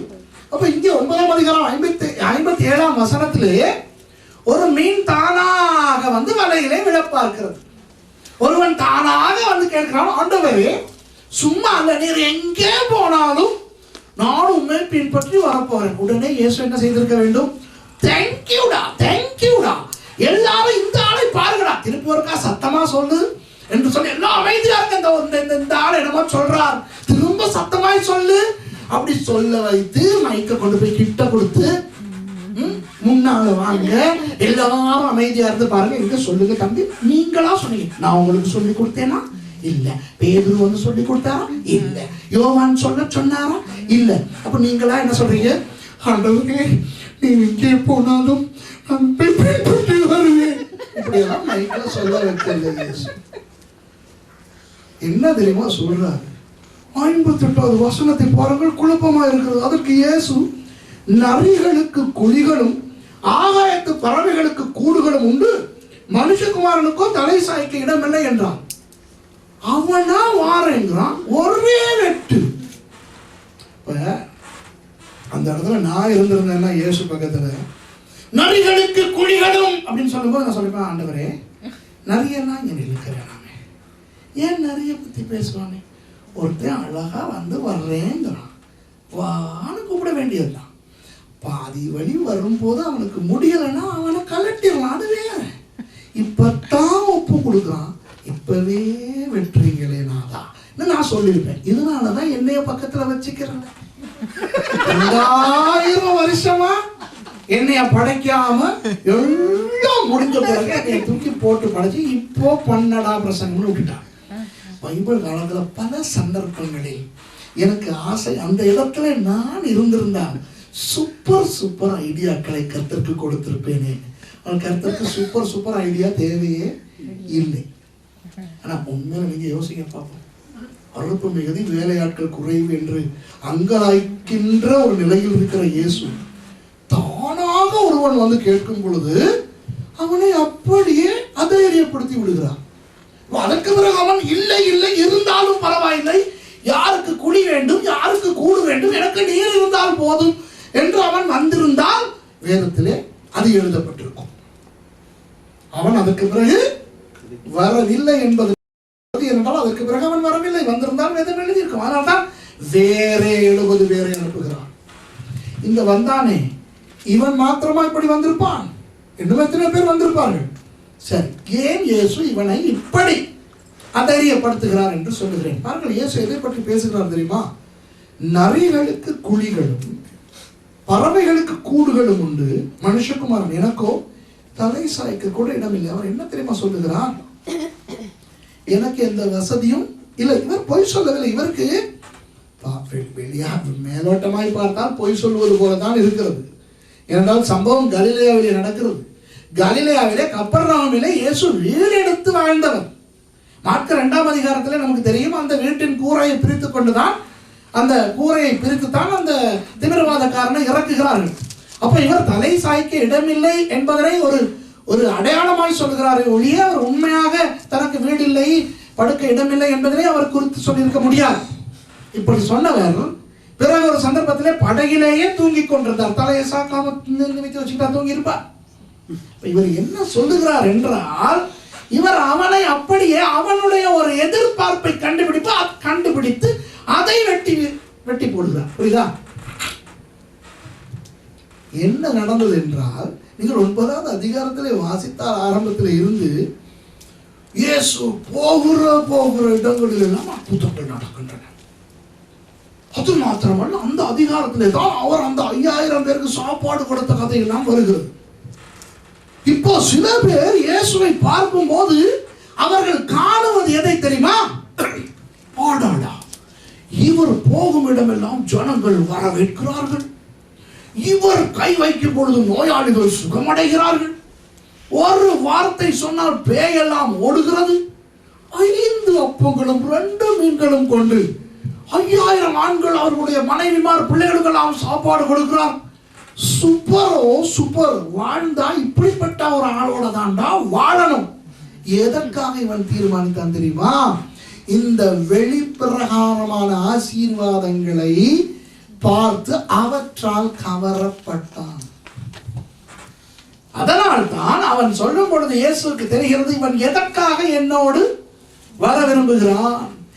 இந்த காரியங்களை எல்லாம் இயேசு செய்யும் பொழுது யாரை முன் போட்டு செய்கிறான்? சீஷர்களை. அப்போ இவனுக்கு ஒரு ஏக்கம், ஐயோ அந்த ஆளுடைய இடத்திலே நான் இருந்தால் எப்படி இருக்கும்? அந்த 5000 ஆண்களை மற்றும் அந்த பெண்களை அவர்களை எல்லாம் அமர வைத்தது சீஷர்கள். இயேசு ஆசீர்வதித்து கொடுத்த பிறகு அவர்கள் தான் பங்கிடுகிறார்கள். இதையெல்லாம் அமர்ந்திருந்து சாப்பிடுகிறவர்களில் ஒருவனாயிருந்த இவன் நினைத்தான், இந்த சீஷர்களில் ஒருவனாக நானும் மாறிவிட்டால் எனக்கும் இன்பம் அல்லவா? புரியுதா? இப்படிப்பட்டவர்களைத்தான் இயேசு இந்த இடத்துல வெட்டுகிறார். இன்றைக்கும் அன்பானவர்களே, அநேகருக்கு ஏன் ஊழியம் செய்ய ஆசை தெரியுமா? அநேகருக்கு ஊழியம் செய்ய ஆசை அந்த ஊழியத்தில் இருக்கின்ற கவர்ச்சி. அநேகருக்கு பிரசங்கம் செய்ய ஆசை ஏன் தெரியுமா? ஒருவர் அன்றைக்கு எனக்கு சொல்லுகிறார், பாவம் அவர் அதை உணர்ந்து சொல்லவில்லை, அவருடைய ஒரு குடும்ப பிரச்சனை நிமித்தமாக அவர் இப்படி சொல்லுகிறார், பாஸ்டர் 2 மணித்தியாலம் பிரசங்கம் பண்ற உங்களுக்கு டயர்டுனா 7-8 மணித்தியாலம் வேலை செய்யற எங்களுக்கு எவ்வளவு டயர்டா இருக்கும். அது உண்மையில அவருடைய குடும்ப பிரச்சனை. நான் உள்ளத்துல அவருடைய பிரச்சனைனால வெளியால சொல்லணும், நான் உள்ளுக்கு நினைச்சுக்கிட்டேன், நான் 2 மணித்தியாலம் பிரசங்கம் பண்றது தானடி நீ பாக்குற, 1 மணித்தியாலம் பிரசங்கம் பண்றதுக்கு 60 மணித்தியாலம் ஆராய்ச்சி பண்றேனே, 120 மணித்தியாலம் நான் படுற போராட்டம் உனக்கு தெரியுமாடி? 2 மணித்தியாலம் பேசுறதுக்குன்னு உள்ளத்துல நினைச்சுக்கிட்டேன், வெளியால சொல்லல. அப்போ பிரசங்கிக்கும் போது ஜனங்கள் எதை பார்க்கிறார்கள் தெரியுமா? இந்த மேடையிலே வந்து நிற்கின்ற அந்த கவர்ச்சி, பிரசங்கம் பண்ணுகிற போது காணப்படுகிற கவர்ச்சி. சில நல்ல பிரசங்கிமாரனுடைய பிரசங்களை பார்க்கும் பொழுது ஒரு ஏக்கம் வரும். ஐயோ, இந்த நிலைமையிலே நான் வரக்கூடாதா? பெரிய சபை நடத்துகின்ற பாஸ்டர்மாரை சின்ன சபை நடத்துகின்ற பாஸ்டர்மார் பார்க்கும் பொழுது, ஐயோ, எனக்கும் இந்த மாதிரி ஒரு சர்ச் இருக்க கூடாதா? எனக்கும் வாச்சிருக்குதே ஒரு சர்ச், இப்படி நினைப்பார்கள். சரியா? சில பேர் பயங்கரமாக ஆராதனை நடத்தும் பொழுது, அப்படியே அபிஷேக ஆராதனை நடத்தும் பொழுது சில பேருக்கு, ஐயோ ஐயோ ஐயோ, எனக்கும் தான் பாட முடியுதே. நான் அந்த காலத்துல பாத்ரூம் போகும் போதெல்லாம் பாடும்போது வெளியே இருக்கிற ஆளெல்லாம் நல்லா பாடுறேன்னு சொன்னாங்களே. கர்த்தாவே, என்னை ஆராதனை லீடராக, ஆராதனை தலைவனாக, ஆராதிக்கிறவனாக மாற்றும் ஐயா. நிறைய இடங்களிலே ஜனங்களுக்கு ஆராதனை நடத்த ஆசை, உண்மையாக ஆராதிக்க வேண்டும் என்றதுக்காக அல்ல, அந்த ஆராதனை ஊழியத்தில் இருக்கிற கவர்ச்சி. நான் உங்க சர்ச்சாக்களை சொல்றேன், நான் வேற சர்ச்சாக்களை சொல்றேன். சில பெண்களுக்கு, உங்களுக்கு சிஸ்டம் தெரியாது தேவையில்லை. ஏன் முன்னாலே கொயரில் இருக்க வேண்டும் என்றால், ஒரே மாதிரி சாரி கட்டி, ஒரே மாதிரி போட்டு அழகா நின்று இப்படி ஆராதிக்கிறதை வீடியோல பார்க்கும்போது, அங்கிருந்து பார்க்கும்போது ஒரு ஆசை, நான் அங்கே வரக்கூடாதா? ஐயோ, நானும் அவர்களில் ஒருத்தியா இருக்கக்கூடாதா? இதற்காகத்தான் நிறைய பேர் இப்படி ஊழியத்துக்கு வர விரும்புகிறார்கள். புரியுதா? ஊழியத்தில் மறுபகுதி ஒன்று இருக்கிறது. என்ன? ஆபத்தான ஒரு பகுதி, பயங்கரமான ஒரு பகுதி. எவனுக்கு அதிகமாய் கொடுக்கப்படுகிறதோ அவனுக்கு அதிகமாய் கேட்கப்படும்.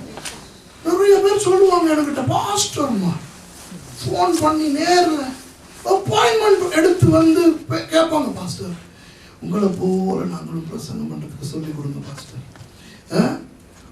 ஹீப்ரூ படிக்கணும், கிரீக்ல, ஐயோ நீங்கள் ஹீப்ரூலையும் கிரீக்லையும் பைபிள் வாசிக்கிறீங்களாங்க பாஸ்டர். இன்டர்நெட்ல ஹீப்ரூ படிக்கிறதுக்கு ஏதாவது வழி இருக்கா? பாத்தீங்களா? இவன் எப்படிப்பட்ட சோம்பேறி தெரியுமா? வீட்டில இருந்து ஃப்ரீ டைம்ல ஹீப்ரூ படிக்க போறான். படிச்சு 86ஆம் ஆண்டிலே இருந்து 2000ஆம் ஆண்டு வரைக்கும் நான் கிரேக்க மொழி படித்த பிறகு தான் வேதத்தை கிரேக்க மொழியிலே வாசிக்க ஆரம்பித்தேன். எத்தனை வருஷம்? 14 வருஷம். 3 வருஷம் ஸ்ரீலங்கால, மிச்ச வருஷம் பாதி வருஷம், 3 வருஷம் இங்கிலாந்துல, மீதி வருஷம் அமெரிக்காவில். எவ்வளவு செலவு, எவ்வளவு கஷ்டம், எத்தனை இரவுகள் உறக்கம் இல்லை. நீங்க நோவேல வாழ்றீங்க, தமிழினை சிந்திக்கின்ற ஜனங்கள். நீங்க எல்லாம் நோவேஜியன் பாஸ்போர்ட் எடுத்துக்கிட்டு நீங்க நோவேஜியன் சிட்டிசன்ஷிப் எடுத்தாலும் உங்களை தோலும் மாறல, மூளையும் மாறல. சரியா? ஆமாவா இல்லையா? அந்த மொஸ்கில் பேசுறதுக்கு நீங்க படுற அவதி இருக்கு. ஆமாவா இல்லையா? சரிதானே? என்ன போல ஆக்கல நீங்க ஏமாத்தலாம். உங்க நொஸ்க காட்டினா நமக்கு நொஸ்க, எனக்கு நொஸ்கில் தெரிஞ்ச ஒண்ணு தக்கு. சரியா?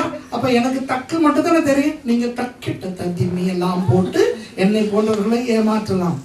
ஆனால் அந்த எங்கள் வாழும் நாட்டில் எல்லாரும் பேசும் ஒரு மொழியையே படிப்பதற்கு கஷ்டமா இருக்கிறது என்றால், புராண காலத்தில் பயன்படுத்திய எபிரேயம், புராண காலத்தில் பயன்படுத்திய அக்காடியன், அராமியம், கிரேக்கம் எல்லாம் படிக்கிறதுக்கு எவ்வளவு கஷ்டம். அந்த கஷ்டம் அவர்களுக்கு தெரிய மாட்டேங்கிறது. சரி, என்னை போன்றவரை ஆண்டவர் அழைக்கிறார், அவ்வளவுதான். ஒரு சிலரை அழைத்து அந்த கஷ்டத்துக்குள் அனுப்பி எடுக்கிறார். ஆனால் அது பயன்படும் பொழுது கவர்ச்சியாக இருக்கிறது அல்லவா? அந்த கவர்ச்சியை பார்த்தவுடன் ஆசை வருகிறது. அன்பானவர்களே, இதுதான் இவனுக்கு இருந்த பிரச்சனை. ஆக உங்களுக்கு ஒன்று சொல்லுகிறேன், ஒருவேளை நீங்கள் என்ன ஊழியமா இருக்கட்டும், பாடுகிற ஊழியம், ஆராதனை ஊழியம், இசைக்கருவி வாசிக்கிற ஊழியம், பிரசங்க ஊழியம், சரியா? ஏன் பைபிள் வாசிக்கிற ஊழியம் கூட, ஊழியம் என்றால் எல்லாமே ஊழியம் தான். இந்த ஊழியங்களின் மேல் உங்களுக்கு ஆசை வருவது நல்லது, அது வேண்டும். ஊழியத்தின் மேல் விசுவாசிகளுக்கு ஆசை வர வேண்டும். அது எதற்காக வருகிறது என்பதை கொஞ்சம் ஆராய்ந்து பார்க்க வேண்டும். அந்த ஊழியத்தில் இருக்கின்ற அந்த கவர்ச்சி, அதுவா அந்த ஒரு வித உலக பிரகாரமான ஆசை, அதா? இதை பார்க்க வேண்டும். புரியுதா? இப்ப கர்த்தர் என்னை மாற்றினார். உண்மையாக சொல்லுகிறேன், நான் என்னுடைய சாட்சியிலே ஒரு சாட்சினா நல்லது, நான் கெட்டதுன்னு சொல்லவா? உங்களுக்கு தெரியும், எல்லாருக்குமே தெரியும். நான் ரட்சிக்கப்படுவதற்கு, ஆண்டவருடைய ஊழியத்துக்கு வருவதற்கு முன்பு நான் உலகத்திலே பாட்டு பாடியவன், இசை வாசித்தேன். அப்போ இயற்கையாக நான் ஊழியத்துக்கு வரும் பொழுது என்ன செய்ய விரும்பி இருப்பேன்? பாடல் எழுதி ஆராதனை நடத்தி வர்ஷிப் லீடராக வரத்தான் நான் விரும்பினேன். என்றால் இசை என்பது ஒரு மனுஷனுக்கு ரத்தத்தில் ஊறியது. இசை என்பது என்னுடைய உடம்பில் இருக்கின்ற கலங்கள், இழையங்கள், எலும்பு, ரத்தம், குருதி துளிக்கைகள் எல்லாவற்றிலும் இருக்கின்ற ஒன்று. சரியா? அப்ப அதைத்தான் நான் செய்ய விரும்புவேன். ஆகவே நான் ஊழியத்துக்கு வந்த ஆரம்பத்தில் அதைத்தான் செய்தேன். பிரசங்கம் பண்ண போனால், யாராவது எனக்கு பிரசங்கம் பண்ண அழைத்தால், பிரசங்கத்துக்கு முதல் கிதாரை எடுத்து பாடல் பாடி வாவ் இதுதான். ஆனால் ஆண்டவர் என்னோடு ஒரு நாள் பேசி 94ஆம் ஆண்டிலே என்னோடு பேசினார். இங்கிலாந்தில் வாழ்ந்த காலத்திலே கர்த்தர் எனக்கு சொன்னார், சுரேஷ், நீ இந்த பாடல்களை எல்லாம் எழுதுகிறாயே, ஏன் எழுதுகிறாய்? சரியா? இந்த பாடல்களை நீ பாடி இதுவரை நீ 4 ஒளிநாடாக்களை வெளியிட்டாயே, ஏன் வெளியிட்டாய்? பிரசங்கத்துக்கு முன் கிட்டாரை எடுத்து பாடுகிறாயே, ஏன் பாடுகிறாய்? உண்மையாய் பதில் சொல்லு என்று ஆண்டவர் இடத்துல கேட்டார். பொய்யா பதில் சொல்றதா என்ன தெரியுமா? ஆண்டவரே, உண்மை துதிக்க, அந்த பாடல் வரிகளின் மூலம் செய்தி அனுப்ப, ஜனங்கள் தொடப்பட, உண்மையான காரணத்தை சொல்லடா என்று சொன்ன போது நான் சொன்ன உண்மையான காரணம் என்ன தெரியுமா? நான் அதை விட்டு வந்தேன் அல்லவா, அந்த ஆசை இருக்கிறது. ஜனங்களின் பாட்டை கேட்க வேண்டும், என்னை பாராட்ட வேண்டும், கைத்தட்ட வேண்டும், ஒன்ஸ் மோர் சொல்ல வேண்டும். ஆண்டவர் சொன்னார், உன்னுடைய தாளந்து எனக்கு வேண்டாம், நான் சொல்லுவதை செய். அதனால்தான் நான் பகிரங்கமாய் பாடுவதை நிறுத்தினேன். ஏன் தெரியுமா? உண்மையாக நான் அறிக்கை செய்கிறேன் உங்களுக்கு. நான் 94ஆம் ஆண்டு வரை ஊழியங்களின் போது பாடல் பாடியதும் இசை வாசித்ததும் கர்த்தரை மகிமைப்படுத்துவதற்காக அல்ல, என் திருப்திக்காக. அது ஒரு நல்ல ஒரு ஊழியம், கவர்ச்சியான ஒரு ஊழியம் என்றபடியினால் தான் செய்தேன். அதனால் தான் இன்றைக்கு ஜனங்கள் என்னை பாட சொல்லும் போது நான் பாட மாட்டேன். சரியா? இன்னைக்கா சொன்னீங்க பசங்க, அவனுக்கு நேற்று சொன்னீங்க, எனக்கு மறந்து போச்சு. இன்றைக்கா? நேற்று சொன்னார் பாசஞானம். பாச நீங்கள் முன்னால் வந்து பாட்டு பாடி அப்படியே செய்யுங்க. சொல்ல முடியாது, பேசுறதுக்கு மாத்திரம் மாறும். ஏன் தெரியுமா? கர்த்தர் சொன்னால் செய்வது வேறு, ஆனால் அந்த ஊழியத்தின் மேல் இருக்கின்ற கவர்ச்சியினால் செய்யக்கூடாது. அந்த பலவீனம் எனக்கு இருக்கிறது, இசையிலே எனக்கு அந்த பலவீனம் இருக்கிறது. நான் கவனமாக இருக்க வேண்டும். பிரசங்கம் பண்ணுவதும் படித்துக் கொடுப்பதும் நான் வெறுத்த ஒன்று தெரியுமா? கர்த்தர் என்னை பிரசங்க ஊழியத்துக்கும் ஆசிரியனாக நீ கற்றுக் கொடுக்க வேண்டும் என்று அழைத்த பொழுது 89ஆம் ஆண்டு நான் அதை வெறுத்தேன். ஏன் தெரியுமா? படிக்கணும். படிச்சு கொடுக்கறதா முதல்ல என்ன செய்யணும்? படிக்கணும். நமக்கு அது வராது. ஸ்கூல்ல நல்லா படிப்பேன், ஆனா படிக்கிறதுக்கு அடி வாங்குவேன். என்ன படிப்பேன்? பாட்டு. பாட நேரம் பாட்டு படிப்பேன். டீச்சர் படிச்சு கொடுக்கும் போது இங்க சத்தான சுரேஷ் ராமச்சந்திரன் வா அடி, பிரின்சிபலுக்கு அனுப்பி அவரும் அடி, விளங்குதா? டீச்சர் வர ஒரு 2 நிமிஷம் லேட்னா நான் பாட்டு டக்கர். சரியா? என்ன போய் டீச்சர் ஆகினா, பைபிள் டீச்சர் ஆகினா முடியுமா? படிக்கணுமே. நான் வெறுத்தேன். கர்த்தர் என்னை நான் விரும்பாத ஊழியத்தை கொடுத்தபடினால் அது எனக்கு கவர்ச்சியாக தெரிய மாட்டேன் என்கிறது. நான் உண்மையை சொல்லுகிறேன் உங்களுக்கு. இந்த படித்து கொடுக்கிற ஊழியம், பிரசங்க ஊழியம் ஒரு கவர்ச்சியான ஊழியமா எனக்கு தெரியவில்லை. ஏன் தெரியுமா? அது எனக்கு கஷ்டமான ஒரு 2 கஷ்டங்கள். ஒன்று, ஆயத்தம் செய்ய வேண்டும், ஆவிக்குரிய ஆயத்தம், படிப்பு, இதெல்லாம். 2வது கஷ்டம் என்ன தெரியுமா? கர்த்தர் சொல்வதை சரியாய் சொல்லிவிட்டு இருக்க வேண்டும். ஏனென்றால் சிலர் நான் சொல்வதை அப்படியே நம்புகின்ற நிலையில இருக்கிறார்கள். ஆகவே நான் தவறாய் எதையாவது போதித்து விட்டால் ஜனங்கள் வழி தப்பி போய்விடுவார்கள். நான் கணக்கு கொடுக்க வேண்டும் ஆண்டவர்கள். ஆகவே அன்பாளர்களே, ஊழியர்கள் நீங்கள் எதை செய்தாலும் பிரைஸ் தி லார்ட் நீங்கள் செய்யுங்கள். என்னத்துக்காக அந்த ஆசை உங்களுக்கு வருகிறது? அந்த ஊழியத்தின் பால் இருக்கின்ற கவர்ச்சி. இன்றைக்கு நிறைய பேர் நினைக்கிறார்கள், ஒரு வெளிநாடுகளுக்கெல்லாம் போய் ஊழியம் செய்ய கிடைத்தால் ரொம்ப அருமையானது, நாடுகள் பார்க்கலாம், ஊழியக்காரனாய் வந்தால் நாடுகள் பார்க்கலாம், பல சபைகளுக்கு போகலாம், நிறைய பிரசங்கம் செய்யலாம். இல்லை அன்பானவர்களே, ஊழியத்தின் ஒரு பகுதி இருக்கிறது, மிகவும் கஷ்டமான ஒரு பகுதி. ஒரு கட்டிடத்தை மாத்திரம் பார்த்தால் போதாது, வெளியே தெரியாத அஸ்திவாரம் இருக்கிறது.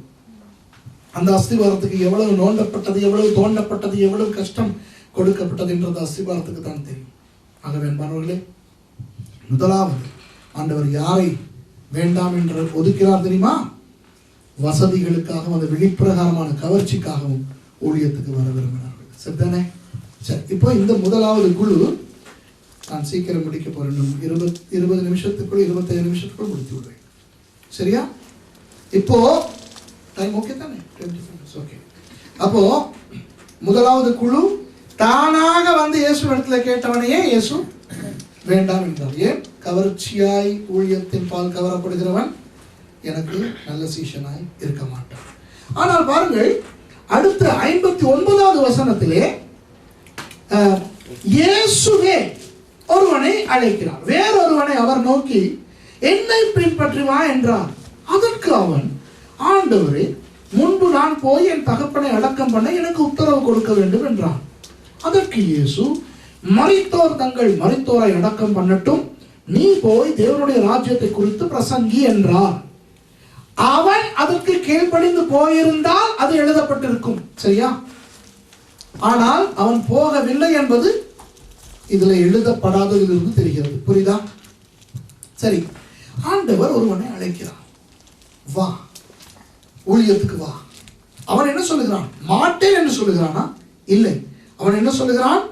ஆண்டவரே, முன்பு நான் போய் என் தகப்பனை அடக்கம் பண்ண எனக்கு உத்தரவு கொடுக்க வேண்டும். யூத கலாச்சாரத்தின்படி தான் இதை நாம் பார்க்க வேண்டும். யூத கலாச்சாரத்தின்படி இவன் சொன்ன பதில் 100க்கு 100% நல்ல ஒரு பதில், பொறுப்பான ஒரு பதில். ஏனென்றால் யூதர்களுடைய கலாச்சாரத்தின்படி ஒரு தகப்பன் மரித்தால் மகன் அந்த தகப்பனை அடக்கம் செய்ய வேண்டும். ஞாபகம் இருக்கிறதா? ஆபிரகாம் மரித்த பொழுது எங்கோ பாரான் வனாந்தரத்துக்கு அப்பாலே போய் வாழ்ந்த இஸ்மவேலும் ஈசாக்கும், இந்த 2 மகன்மாரும் தான் தாவீதை அங்கே சாராளினுடைய கல்லறைக்கு பக்கத்திலே சீகேமிலே மம்ரேயின் சமபூமியிலே ஆபிரகாமை அடக்கம் பண்ணுகிறார். சரிதானே? சாராளுக்கு பக்கத்து கல்லறை, சாராளை அடக்கம் பண்ணியிருந்த அந்த கல்லறைக்கு பக்கத்திலே மம்ரேயின் சமபூமியிலே அந்த சீகேமிலே வைத்து அடக்கம் பண்ணினார். யார் அடக்கம் பண்ணினார்கள்? இஸ்மவேலும் ஈசாக்கும் மகன்மார். இது யூத கலாச்சாரம். அப்போ யூத கலாச்சாரத்தின்படி இப்போ இந்த கதையின்படி இந்த சம்பவத்தின்படி சில பேருக்கு தெரியாமல் அவர் நினைக்கிறார்கள், தகப்பன் மரித்திருக்கிறார், இவன் அந்த மரித்த சடலத்தை கொண்டு போய் அடக்கம் பண்ண கேட்கிறான் என்று. அப்படி அல்ல. ஏனென்றால் யூதர்கள் மரித்தால் சூரிய அஸ்தமனத்துக்கு முன்பதாகவே அடக்கம் செய்து விடுவார்கள். ஏனென்றால் சூரிய அஸ்தமனத்தின் போது அடுத்த நாள் தொடங்கிவிடும். அடுத்த நாளுக்குள்ளே ஒரு மரணம் கொண்டு போகப்பட முடியாது. சரியா? இவன் என்ன தெரியுமா சொல்லுகிறான்? என்னுடைய தகப்பன் தனது அந்திம காலத்தில், தன்னுடைய கடைசி காலத்தில் வாழ்ந்து கொண்டிருக்கிறார்.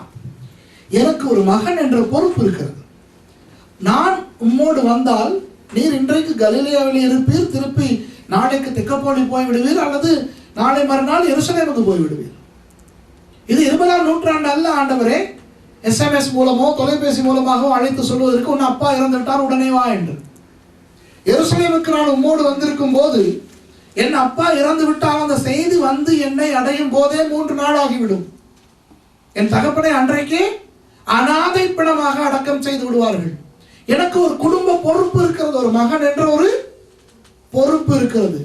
ஆகவே அந்த பொறுப்பை நான் முடிக்கும் வரையில் என்னால் ஊழியத்துக்கு வர முடியாது ஆண்டவரே என்ற ஒரு சரியான ஒரு காரணத்தை தான் கொடுக்கிறான்.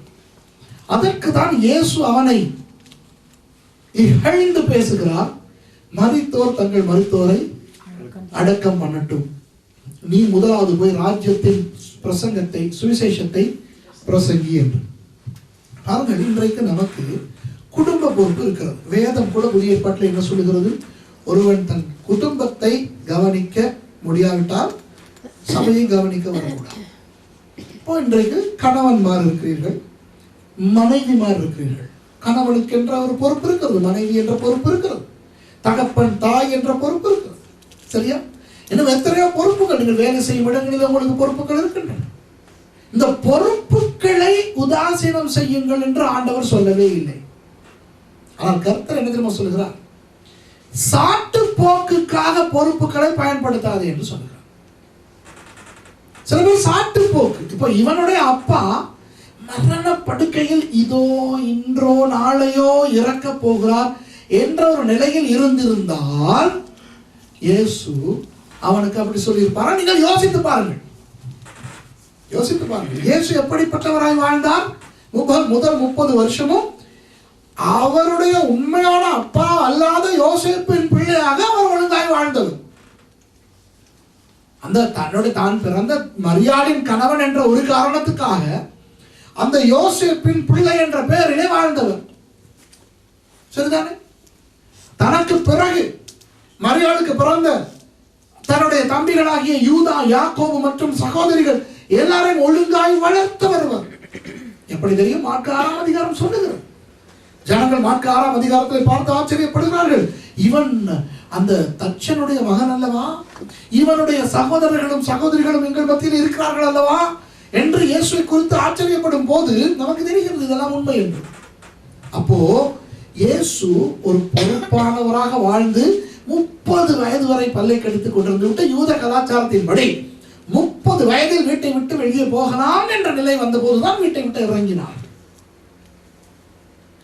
அவர் சாக கிடக்கும் ஒரு அப்பனை நீ கவனிக்காதே, என் பின்னாலே வா என்று சொல்லியிருப்பாரா? இல்லை. அவர் என்ன சொல்லுகிறார் தெரியுமா? நீ பொய்க்கு உன்னுடைய பொறுப்பை காரணமாய் வைத்து ஊழியத்தை, கர்த்தருடைய வேலையை செய்யாமல் இருக்கிறாய். இன்றைக்கு அநேகர், ஒருவேளை இங்கே இருக்கலாம் நீங்கள் யாராவது, பொறுப்பில்லாத ஆண்டவர் ஒரு நாளும் யாருக்கும் சொல்லவில்லை உங்கள் பொறுப்பை உதாசீனம் செய்யுங்கள். கணவன்மார், மனைவிமார், அப்பாமார், அம்மாமார், வேலை செய்கிறவர்கள், உங்களுக்கு ஒன்றை சொல்லுகிறேன். உங்களுக்கு கர்த்தர் கொடுத்திருக்கின்ற அந்த பொறுப்பும் ஒரு ஊழியம் தான். கணவன்மார் நல்ல கணவன்மாராக இருக்க வேண்டும், மனைவிமார் நல்ல மனைவிமாராக இருக்க வேண்டும். அதனால தான் வேதத்திலே படித்து படித்து சொல்லி இருக்கிறது. கணவன்மார் உங்கள் மனைவிகளில் அன்பு கூறுங்கள், மனைவிமார் உங்கள் கணவனுக்கு கீழ்ப்படியுங்கள். சரியா? பெற்றார் பிள்ளைகளை வளர்க்கிறது பற்றி எல்லாம் சொல்லி இருக்கிறது. ஆகவே பொறுப்பை பற்றி வேதம் அழகாக சொல்லி இருக்கும் போது இயேசு உங்கள் பொறுப்பை எல்லாம் விட்டு வந்து சபையிலே குந்தி கொண்டிருங்கள், புருஷனுக்கு சமைத்து போடாமல் ஊழியத்துக்கு போங்கள், அவனை எலியாவுக்கு சாப்பாடு கொடுத்த காக்காவை அனுப்பி நான் சாப்பாடு கொடுப்பேன் என்றெல்லாம் ஆண்டவர் சொல்லவில்லை. பொறுப்பை செய்யுங்கள். ஆனால் இன்றைக்கு என்ன தெரியுமா பிரச்சனை? மத்தேயு 6:33 அநேகர் மறந்தே போய்விட்டார்கள். முதலாவது தேவனுடைய ராஜ்யத்தையும் அதனுடைய நீதியையும் தேடுங்கள், அப்பொழுது இவைகளெல்லாம் உங்களுக்கு கூட கொடுக்கப்படும். இன்றைக்கு அநேகர் தேவையில்லாமல் கடன் பட்டுக் கொண்டு திரிகிறார். உண்மையாய் இந்த நாடுகளிலே சில விடயங்களை கடனுக்கு தான் வாங்க வேண்டும். ஒரு வீடு வாங்குவது என்றால் இந்த நாடுகளில் கையில் என்ன பணமா கொட்டி கிடக்கிறது, போய் எனக்கு 2 வீடு தான் என்று வாங்குவது. வீடு வாங்கினால் மாதம் வங்கிக்கு கட்டத்தான் வேண்டும் 25 வருடங்களுக்கு, அல்லது ஒரு வாகனம் வாங்கினால் கட்டத்தான் வேண்டும். ஸோ ஆகவே இந்த கடன் என்று சொல்லும் பொழுது இது அந்த கடன் அல்ல. சில நாடுகளில் இருக்கும் பொழுது கிரெடிட் கார்டு பயன்படுத்த வேண்டும், பேங்க் லோன் எடுக்கத்தான் வேண்டும், அது வேறு. ஆனால் சில பேர் கொழுப்புக்கு கடன் வாங்கி கொண்டு அவதிப்படுவது இருக்கிறது, தேவையில்லாமல் கொழுப்புக்கு. அந்த மாதிரி கொழுப்புக்கு கடன் வாங்கி கொண்டு, சரியா, உண்மையான பொறுப்பை விட்டு அந்த போலியாக பொறுப்பை பெரிதாய் காட்டிக்கொண்டு ஊழியத்திலே கர்த்தருக்கு ஊழியம் செய்யாதவர்களை குறித்து தான் இயேசு இந்த இடத்துல பேசுகிறார். அவர்களை அனுப்பவில்லை, வேற 70 பேரை அனுப்புகிறார். புரிகிறதா? நம்முடைய பொறுப்புகள் நமக்கு சாட்டு போக்குகளாய் வரக்கூடாது. சாட்டு போக்குகளாய் நம்முடைய பொறுப்புகளை நாம் சொல்லக்கூடாது. உங்களுக்கு தெரியும், நான் நன்றாக விளங்கிக் கொள்ளக்கூடிய ஒரு கூட்டத்துக்கு பேசிக் கொண்டிருக்கிறேன். அதை சின்ன பிள்ளைக்கு சொல்லிக் கொடுப்பது போல உங்களுக்கு சொல்லிக் கொடுக்க வேண்டிய அவசியம் கிடையாது. உங்களுக்கு தெரியும் எந்த அளவுக்கு இந்த இடத்துல இருக்கின்ற நீங்கள் எல்லாரும், உங்களுக்கு தெரியும் உங்கள் பொறுப்புகளையும் செய்து கொண்டு உங்களுக்கு கொடுக்கப்படும் ஊழிய பொறுப்புகளை செய்வது எப்படி என்று. இல்லை என்று சொல்ல வேண்டாம். தெரியும் என்ன மேனேஜ்மெண்ட், முகாமைத்துவம் தேவை.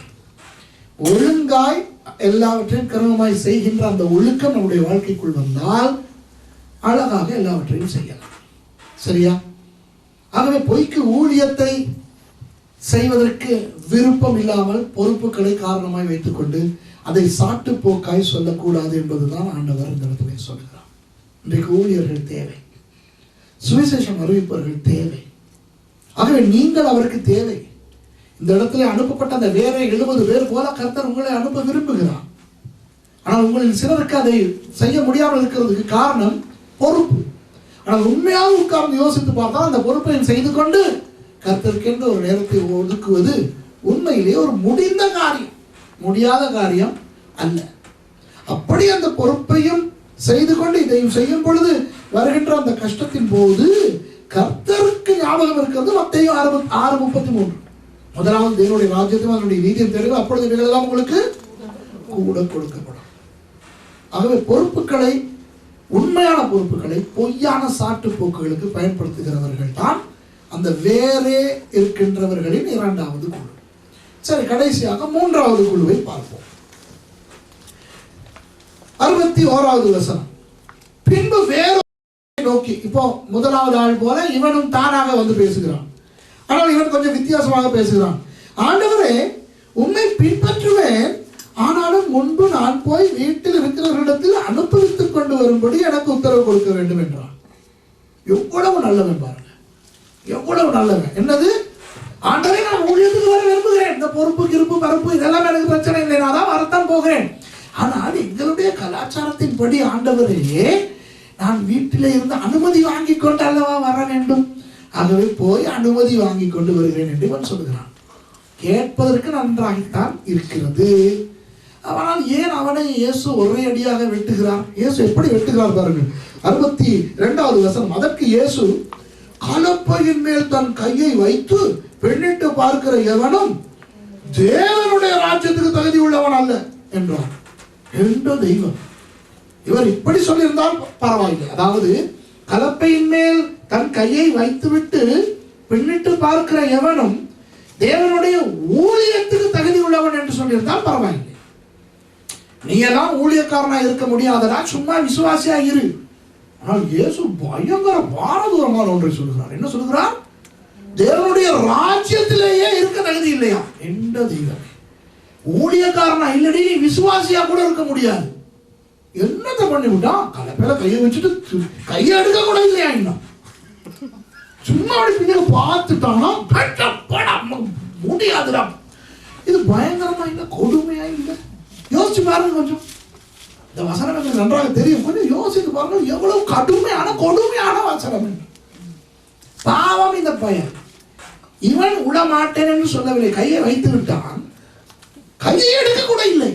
சும்மா திரும்பி பார்க்க ஒரு நல்ல விஷயம் கேட்கிறான், அனுமதி வாங்கி கொண்டு வர. இயேசு என்ன தெரியுமா சொல்லி காட்ட விரும்புகிறார்? ஏடா, உனக்கு விருப்பமானவற்றை செய்யலாம் நீ அனுமதி கேட்கிற ஒரு நல்லவனா? இதுதான் இந்த இடத்துல மறைவாக கேட்கிற ஒன்று. இப்போ இலங்கையில எனக்கு நிறைய இந்த அனுபவம் இருக்கிறது. சில பெண்கள் சபைக்கு வர மாட்டார்கள். அப்போ போய் அவர்களிடத்தை பேசும்போது அவர்கள் சொல்லுவார்கள், அநேகர் சொல்லுவாங்க, என்னுடைய கணவனுக்கு விருப்பம் இல்லை, கணவன் அனுமதி தருகிறார் இல்லை. சரியா?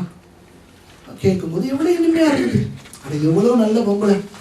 பேதுரு புத்தகம் என்ன சொல்லுகிறது? மனைவிகளே, உங்கள் கணவனுக்கு, ஆமா, சாராள் ஆபிரகாமை ஆண்டோவனே என்று சொல்லி அடங்கி இருந்தாள். அதுக்கு ஒருவேளை ஐயோ ஆண்டவனே என்ன செய்ய அப்படின்னு அடங்கினாளா எப்படின்னு தெரியல, ஏதோ ஆண்டவனே என்று அடங்கி இருந்தான். பேதுரு புத்தகம் சொல்லுகிறது, நீ புருஷனுக்கு அடங்கி இருந்து கீழ்ப்படிந்து நடந்தால் அவன் மனைவியின் நடக்கையினால் ஆதாயப்படுத்தப்படுவான் என்று. அப்போ இந்த மனைவிமார் சொல்லும்போது, என் வீட்டுக்காரருக்கு விருப்பம் இல்லை சர்ச் போகுது, அதனால் தான் நான் வரவில்லை என்று கேட்பதற்கு இனிமையாய்த்தான் இருக்கிறது. ஆனால் அதே மனைவி கணவனிடத்தில் கேட்டு விட்டால் மற்ற வேலைகளை எல்லாம் செய்கிறாள். எனக்கு நான் உண்மையான உதாரணங்களை சொல்லுகிறேன். சில மனைவிமார் கணவனுக்கு தெரியாமல் சீட்டு போடுகிறாள். கணவனுக்கு தெரியவே தெரியாது. கணவனுக்கு தெரியாமல் நகை வாங்கி பதுக்கி வைத்திருக்கிறாள். சரியா? கணவனுக்கு தெரியாது. கணவனுக்கு தெரியாமல் தன்னுடைய அம்மாவுக்கு அப்பாவுக்கு பணம் அனுப்புகிற வெளிநாட்டு மனைவி வர எனக்கு தெரியும். பயப்படாதீங்க, நான் உங்களை சொல்லல. அவங்க இன்னைக்கு வர, இன்னைக்கு அவங்களுக்கு வர முடியாம நாளைக்கு வருவாங்க. கணவனுக்கு தெரியாமல் பயங்கர பதுங்கல் வேலைகள் நடக்கும். சபைக்கு போவதற்கு ஏன்னா இதில் ஒண்ணுதான். அப்ப கோபம் வருமா வராதா இயேசுக்கு? வராதா உங்களுக்கு? இன்றைக்கு அநேக வாலிபர்கள் பைபிள் காலேஜுக்கு, நான் வேதாகம கல்லூரிக்கு அநேக வாலிபர்களையும் வாலிப பெண்களையும் தானே எடுத்து 4 வருஷம் அவர்களை பயிற்றுவிக்கிறேன். அப்போ சில பேர் வருவார்கள், வந்து படிப்பார்கள், இடையிலே சொல்லுவார்கள், ஐயோ ஒருத்தன் வந்தான், யாழ்ப்பாணத்துல ஒருத்தன் வந்தான், அவன் வந்து சொன்னா, பாஸ்டர் அம்மாவையும் கொண்டு வந்து வச்சுக்க முடியுமான்னு கேட்டேன். இப்ப நான் பைபிள் படிச்சு தான் நடத்துறேன், முதியோர் இல்லம் நடத்தலை. அப்ப நான் சொன்னேன், ஏன்டா ராசா, அம்மா தனியா இருக்கிறா, என் மனசெல்லாம் அம்மாவில் தான் இருக்குது அப்படின்ட்டு. நான் சொன்னேன், அப்படியெல்லாம் முடியாது ராசா, இது பைபிள் காலேஜ், நீ அம்மாவை கூட்டிட்டு வருவேன், வர்ற பைபிள் ஸ்டூடெண்ட்ஸ் எல்லாம் அம்மா அப்பா ஆட்டுக்குட்டியோட வந்தா நான் என்ன பண்ணுவேன்? அப்புறம் பார்த்தா முடியாது பாஸ்டர், நான் போறேன் பாஸ்டர், எனக்கு தாய் பாசம்னா அந்த பாசம் அம்மா விட்டு இருக்க முடியாதது இல்லை, அம்மா தனியா போயிட்டான். நான் கூட நினைச்சேன் சீரியஸாகவே போயிட்டாங்க. ஆனால் நான் சும்மா ஒரு நாள் கேட்டேன், ஏன்டா ராசா என்னைக்காவது கல்யாணம் கட்டினீங்கன்னா அம்மாவை கொண்டாந்து வச்சுக்கிருவியோ அப்படின்ட்டு. இல்லாட்டி நான் கட்ட மாட்டேன் அப்படின்னு தான் சொல்லிட்டு இருந்தான். கொஞ்ச நாள்ல பாஸ்டர் ஆபேல், உங்க பாஸ்டர் என்கிட்ட வந்து சொல்றாரு, பாஸ்டர் யாழ்ப்பாணத்துல ஒரு கல்யாணம் இருக்கு, நீங்க தான் நடத்தி வைக்கணும். நான் கிட்ட யாரு பேர சொன்ன, அவன் பாஸ்டர் அங்க படிக்க வந்தவன், நான் என்ன, நான் பாஸ்டர் கிட்ட கதையை போட்டேன். அப்புறம் போயிட்டு கல்யாணம் நானும் பாஸ்டர் தான் நடத்தணும். கொட்டி விட்டு கொண்டாட்டிய கொட்டிக்கிட்டு கொழும்புக்கு போயிட்டோம். அம்மாவை யாழ்ப்பாணத்துல விட்டு விழுந்துதான். இப்ப சொல்லுங்க பாப்போம், அவனை உரல்ல போட்டு குத்தணுமா குத்தக்கூடாது? அப்ப அது உண்மை என்ன? அவன் அம்மா தனிமை, உண்மையாக அந்த அம்மாவுக்கு ஒரே மகன், கணவன் இல்லை. ஆகவே உண்மையான ஒரு காரணத்தை சொல்லித்தான் போனான். ஆனால் அந்த உண்மையான காரணம் அல்ல என்பது சீக்கிரம் தெரிய வந்தது. இங்கே இயேசுவானவருக்கு அப்போதே தெரிந்தது, இவன் போய் விடுகிறான், கதை விடுகிறான். அப்போ கணவனிடம் கேட்காமல் சீட்டு போடுகிறவர்கள், கணவனிடம் கேட்காமல் நகை வாங்கி பதுக்கி வைப்பவர்கள், கணவனிடம் கேட்காமல் அங்கே வீட்டுக்கு அம்மா அவர்களுக்கு பணம் அனுப்புகிறவர்கள். கணவன் சொல்லுவான், நிறைய மனைவிமாருக்கு இப்படி சொல்லுகிறான். கணவன் சொல்லுகிறான், எந்த நேரமும் டெலிபோன்ல தொங்கிக்கிட்டு இருக்காது, நான் போற நேரத்துல இருந்து எந்த நேரமும் டெலிபோன் இப்படி வச்சுக்கிட்டு தான் சிலர் சமையல்.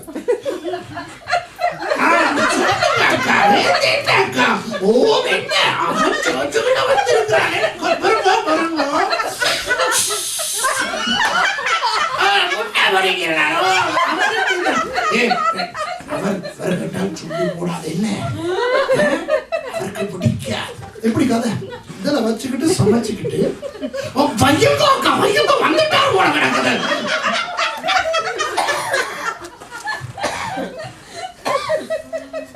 இந்த அக்கா சர்ச்சுக்கு வரது புருஷன் கிட்ட கேட்டுட்டு தான் வரணும்னா அது பிரச்சனை விளங்குதான். அதுபோல இந்த வாலிபர்கள் சரியா அனுமதி என்று ஒரு ஒரு ஒரு ஒரு ஒரு பூச்சாண்டி காட்டுவார். ஊழியத்துக்கு வருவதற்கு அனுமதி, காதலிப்பதற்கு அனுமதி கேட்பது கிடையாது. லவ் பண்றதுக்கு அனுமதி கேட்க மாட்டான். ஆனால் ஊழியத்துக்கு வருவதற்கு அனுமதி கேட்க, நல்ல பிள்ளைகளை போல என்ற தெய்வமே, எத்தனை வாலிபர்கள் இந்த நல்ல பிள்ளைகளை போல நடந்து கொள்வார்கள் தெரியுமா? பைபிள் காலேஜுக்கு வருவதற்கு அழைக்கும் போது, சபை காரியங்கள் ஊழிய காரியங்கள் என்று சொல்லும் பொழுது அனுமதி. பிரதர் நீங்க வந்து பாட்டு பாடுங்களேன். எனக்கு விருப்பம் பாஸ்டர், என்ன அவாவுக்கு பிடிக்கும், கொஞ்சம் விட்டு பிடிப்போம். எப்படி கதை? இவர் ஊழியம் செய்யறதுக்கு பொண்டாட்டியே விட்டு பிடிக்க போறாங்க. எங்க விட்டு எனக்கு தெரியாது, எங்கேயோ விட்டு எங்கேயோ பிடிக்க போறாங்க. ஒண்ணு அவளை விட்டுட்டு வேற ஒண்ணு பிடிக்க போறாங்க தெரியாது. பிரச்சனை இதுதான், ஊழியத்துக்கு விட்டு பிடிக்கிறார். ஆனால் தன்னுடைய ஒரு ஆசையை, ஒரு ஆசையான பிரயாணத்துக்கு போவதற்கு அல்லது ஏதாவது அதற்கு மனைவி குறுக்கே இருந்தால், ஏய் நீ மனைவி, நான் தலை, கும்மன விட சாரான். அப்பெல்லாம் பசங்க வந்துடும், சாரான் ஆண்டவனே நான் அப்படியா சொல்றேன், பேசாம இருந்தால் சொல்றேன். அது ஊழியத்துக்கு சொல்லி இருக்கலாம். நிறைய கணவன்மார் சேர்ச்சுக்கு வரதில்லை, ஏன்னா மனைவி முறைக்கிறாள். மனைவிமார் சேர்ச்சுக்கு வரதில்லை, கணவன் அடிக்கிறான். போய் வணங்குதா? இந்த அனுமதியோடு வருகிறேன். இந்த மாதிரி தான் இந்த இடத்துல அவன் சொல்கிறான். அதுக்கு தான் இயேசு அவனை அந்த மாதிரி வெட்டி போட்டு சொல்லுகிறார், கலப்பையின் மேல் கையை வைத்து விட்டு பின் உன்னை போன்றவர்கள் ஊழியத்துக்கு அல்ல, தேவனுடைய ராஜ்யத்துல இருப்பதற்கு கூட தகுதி விடுறா இல்ல. சரி, ஏதோ ஒரு ஊழியத்துல இருப்பவர்களுக்கு சொல்லுகிறேன், ஏதாவது ஒரு ஊழியத்துல இருப்பவர்களுக்கு சொல்லுகிறேன். நமக்கு பிரச்சனை வரும்போது லேசில் ஊழியத்தை தான் விடுவோம், தெரியுமா? புருஷன் மனைவி சண்டை பிடித்தால் கணவன் என்ன தெரியுமா சொல்லுவார்? நான் சர்ச்சுக்கு வர மாட்டேன். மனைவி என்ன தெரியுமா சொல்லும்? நான் சர்ச்சுக்கு போக மாட்டேன். சர்ச்சுக்கு இதுக்கு சம்மந்தமே இல்லை. புருஷன் வந்தாலே வேற ஏதோ பிரச்சனை. ஆனா சண்டை பிடிக்கும் போது எங்க போக மாட்டாங்கன்னா சர்ச்சுக்கு. இவன் உண்மையான முதுகெலும்புள்ள ஒரு ஆம்பளையா இருந்தான், இவன் திங்கக்கிழமை சொல்லணும் நான் வேலைக்கு போக மாட்டேன். சரிதானே? ஆமாவா இல்லையா? புருஷன் கொஞ்சம் சண்டை பிடிச்சிட்டு திங்கக்கிழமை சொல்லணும் நான் வேலைக்கு போக மாட்டேன். ஏன்? நீங்க என்கிட்ட மன்னிப்பு கேட்கிற வரைக்கும் நான் வேலைக்கு போக மாட்டேன். அது செய்ய மாட்டார். ஏன்? சேர்ச்சுக்கு தான் எல்லாம் வெட்டுவாங்க. சரியா? புருஷன் பெஞ்சாதி சண்டை பிடித்தால் குடும்ப ஜபத்துக்கு வரமாட்டார் புருஷன், குடும்ப ஜபத்தை நடத்தவே மாட்டார் மனைவி. ஆனா ரெண்டு பேரும் டிவி பார்ப்பாங்க. டிவியை விடுறது, இன்னைக்கு நான் டிவி பார்க்க மாட்டேன். ஏன்? சொந்த நேரம் நான் இதுக்கு டிவி பார்க்கறது அப்படி சொல்லலாம் இல்லை, அது ஆசை. விளங்குதா உங்களுக்கு? இப்ப பாருங்க, குடும்பத்துல பிள்ளை ஏதாவது குழப்படி பண்ணிவிட்டா சர்ச்சுக்கு கூட்டிட்டு போக மாட்டேன், சண்டே ஸ்கூலுக்கு அனுப்ப மாட்டேன். ஸ்கூலுக்கு அனுப்ப மாட்டேன்னு சொல்றது இல்ல, ஸ்கூலுக்கு அனுப்பாட்டி பிரச்சனை தானே. அப்ப எல்லா குடும்பங்களுக்கும் எல்லா மக்களுக்கும் எது இந்த குறிப்பதற்கு கிடைத்திருக்கிறது? சும்மா மெல்லுகிற வாய்க்கு விடுகிற அவள் எது? சபை, ஊழியம், ஜெபம். இதுதான். மற்ற விஷயங்களை கடிப்பது கிடையாது. ஏன்னா கடித்தால் அது திருப்பி கடிக்கும். சபையில மட்டும்தானே வேண்டிய மாதிரி வராம இருக்கலாம். என்ன பண்ண முடியும்? அந்த மாதிரி அப்பாவி பாஸ்டர்னா ஏன் வரல 3 கிழமையா வர கிடைக்கல, அதுக்கு மேல இருந்தாலும் என்ன பண்ண முடியும்? கொல்லவா முடியும்? சொல்லுங்க பார்க்கலாம். ஆமாவா இல்லையா?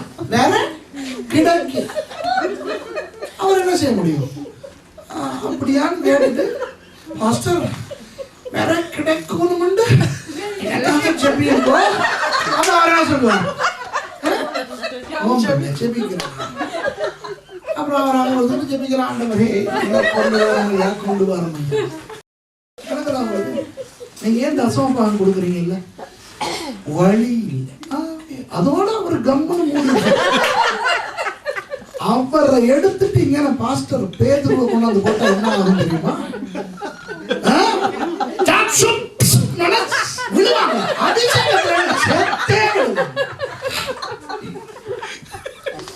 இது பழைய ஏற்பாடு, புதிய ஏற்பாடு. அப்போஸ்தலர் 5ஆம் அதிகாரம். பாஸ்டர் பேதுரு புதிய சபை தொடங்கி ஒரு சில நாட்கள் யோசி பாருங்க. பிரதர் அனனியா வந்து போய் சொல்றான்.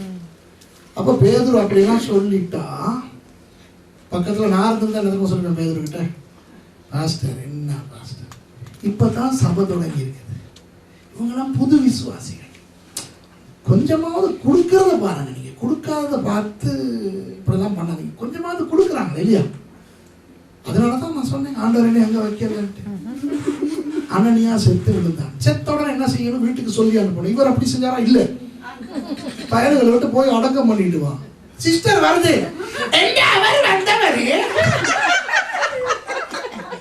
எப்படி அக்காவுக்கு தெரியாது. சமாளிச்சு பாஸ்டர் கேட்கிறாரு, என்னமோ வித்தீங்களே, எவ்வளவுக்கு வித்தீங்க? அவர் சொல்லி இல்லையோ, சொன்னவர்னா நீயும் சொல்லு, சரியா பேசிக்கிட்ட மாதிரி சொல்லுச்சு. உடனே பாஸ்டர் என்ன சொல்றாரு, அவனுக்கு நடந்ததான் உனக்கு நடக்க போது தெய்வமே பாஸ்ட ஞானத்துக்கு கர்த்தர் அந்த வல்லமே கொடுத்தார். நான் சொல்லவா, நான் நோவே வர அவசியமே இருக்காது இல்லையா பாஸ்டர்? நீங்க இந்த நாட்கள்ல உபவாசம் இருந்து அப்படி ஒரு வல்லமே கேட்டுதான் பாருங்க. அடுத்த முறை நான் வர்றதுக்கு சாதம் இருக்காது. நான் வர்றதுக்கே பயப்படுவேன். விளங்குதா? பாஸ்ட ஞானத்துக்கு அப்படி ஒரு அபிஷேகம் இருந்திருந்தா நோவேக்கு வரவே மாட்டேன். ஏன் எப்படி இருக்கும்? நான் பிரசங்கம் பண்ணும்போது அவர் அங்கிருந்து உண்மையாகவா அப்படின்னு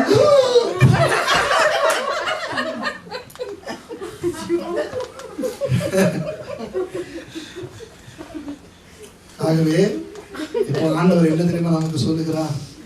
நம்மை ஆண்டவர் எந்த குழிவிலே வைக்க விரும்புகிறார் தெரியுமா? பாத்தீங்களா? இப்ப புரியுதா? இந்த முதலிலே அவர் என்ன சொல்லுகிறார்? ஒருவன் தானாக வந்து கேட்கிறான். இந்த உலக ஆசைகளை பார்த்து, இந்த கவர்ச்சியை பார்த்து விட்டு உண்மை பின்பற்றி வருகிறேன். இப்படிப்பட்டவர் எனக்கு தேவையில்லை. உண்மைதான், எனக்கு அறுப்பு மிகுதி வேலையாட்கள் வேண்டும். ஆனால் என்னை போன்றவன் கவர்ச்சிக்காக ஊழியத்துக்கு வருகிறவன் தேவையில்லை என்று அவனை விட்டு அவனை அகற்றுகிறான். நரிகளுக்கு குழிகளும் ஆகாயத்து பறவைகளுக்கு கூடுகளும் உண்டு, எனக்கு தலை சாக்க இடமில்லை என்று அந்த ஊழியத்தின் கஷ்டமான பகுதியை சொல்லி அவனை வெட்டி விடுகிறான். திரும்ப ஒருவனை அவர் அழைக்கும் பொழுது அவன் என்ன சொல்லுகிறான்? என் தகப்பனை அடக்கம் செய்ய என்னுடைய பொறுப்பை முடித்து விட்டு வருகிறேன். ஏன் என்ன சொல்லுகிறான்? அதெல்லாம் சரி வராது. எனக்கு நீ ஊழியனாய் வர வேண்டும் என்றால் பொய்க்கு பொறுப்பை சாட்டாக வைக்கக்கூடாது. மரித்தோர் தங்கள் மரித்தோரை அடக்கம் பண்ணட்டும். வேறொருவன் வந்து சொல்லுகிறான், நான் வருகிறேன், முதலில் அனுமதி வாங்கி கொண்டு வருகிறேன். ஏன் சொல்லுகிறான்? கலப்பை மேல் கையை வைத்து விட்டு பின்னிட்டு பார்க்கிறவன் ஊழியத்துக்கு அல்ல, தேவ ராஜ்யத்துக்கே தகுதியானவன் அல்ல. ஆகவே மன உடைவுகள், சோர்வுகள், வேதனைகள் இவற்றால் யாராவது நீங்கள் செய்த ஊழியத்திலிருந்து இறங்கி இருந்தீர்கள் என்றால் தயவு செய்து உடனே ஏறி விடுங்கள். ஏன் தெரியுமா? ஊழியத்தை செய்துவிட்டு என்ன காரணத்துக்காக திரும்பி பார்த்தாலும் தேவ ராஜ்யத்தில் இருப்பதற்கு கூட அது தகுதி அல்ல. கடந்த பிப்ரவரி 10ஆம் தேதி இடத்துல படித்த பழைய மாணவர்கள் எல்லாரும் வந்தார்கள். நான் பாஸ்டராக அபிஷேகம் பண்ணப்பட்ட 29வது ஆண்டு நிறைவை கொண்டாடினார்கள். அந்த நேரத்திலே ஆராதனை செய்து கொண்டிருந்த பொழுது கர்த்தராகிய இயேசு அப்படியே சிங்காசனத்தோடு அங்கே இறங்கினதை நாங்கள் அனைவரும் கண்டோம். நான் அப்படியே கிட்டாரை கலற்றி போட்டுவிட்டு மேடைக்கு வந்து அடின்னு அடித்து அப்படியே முழங்கால் விழுது அழுதேன். ஆண்டவர் எனக்கு என்ன தெரியுமா சொன்னார்? சுரேஷ், இந்த கொஞ்ச நாளாக நீ சொல்லிக் கொண்டு திரிகிறாய், நான் இப்போ மரித்தால் கூட நிம்மதியாய் போக தயார். ஏனென்றால் நான் அநேக ஊழிய விடயங்களை நிறைவேற்றி விட்டேன். சபை தொடங்கி விட்டேன், ஊழியர்களை ஏற்படுத்தி விட்டேன், உருவாக்கி விட்டேன். உண்மையிலேயே என்னுடைய சபையை நான் நடத்த தேவையில்லை, அதை நடத்த நல்ல நல்ல ஊழியக்காரர்களை கற்றுக் கொடுத்திருக்கிறார். வேதாகம கல்லூரியை கூட நான் நடத்த தேவையில்லை, நான் நன்றாக நடத்தி கொண்டிருக்கிறார்கள். நான் பெயருக்கு தலைமை போதகராக அதிபராக இருக்கிறேன். ஆகவே நான் இப்போ மரித்தால் கூட நான் நிறைவேற்றி விட்டேன் என்னுடைய பொறுப்பை என்ற ஒரு திருப்தியிலே நான் சாகவும் தயார், எனக்கு போதும் என்று நான் அடிக்கடி சொல்லியிருக்கிறேன். கர்த்தர் சொன்னார், இப்படியெல்லாம் நீ சொல்லிக் கொண்டிருக்கிறாய், ஆனால் ஒன்று சொல்லுகிறேன், அறுப்பு மிகுதி வேலையாட்கள் குறைவு. நீ ஒன்றும் நான் உன்னை குறித்து வைத்த எதிர்பார்ப்பில் பாதி கூட நீ இன்னும் முடிக்கவில்லை. ஆகவே ஏதோ பெரிய சாதனை சாதித்தது போல நீ பேசுவதை நிறுத்து என்று கர்த்தர் என்னை கண்டித்து என்னை மனம் திரும்ப வைத்தார். பிப்ரவரி 10ஆம் தேதி. ஆகவேதான் நான் சொல்லுகிறேன், கலப்பையில கை வைத்துவிட்டு மனசோர்வுகள் வரும் பொழுது பின்னிட்டு பார்க்கிறோமே, அது ஆண்டவருக்கு பிடிக்காத ஒரு காரியம். ஆகவே கர்த்தருக்கு ஊழியம் செய்ய வேண்டும். இன்றைக்கு தீர்மானியுங்கள், கர்த்தாவே 10ஆம் அதிகாரத்து 1வது வசனத்தில் இருக்கின்ற அந்த வேறே 70 பேரின் கூட்டத்தில் நான் இருக்க வேண்டும் ஆண்டவரே. அந்த 3 கூட்டமும் எனக்கு வேண்டாம், வேறே 70 பேர் கூட்டத்திலே இருக்க வேண்டும். நான் நினைக்கிறேன் கர்த்தர் உங்களோட பேசி இருக்கிறான்.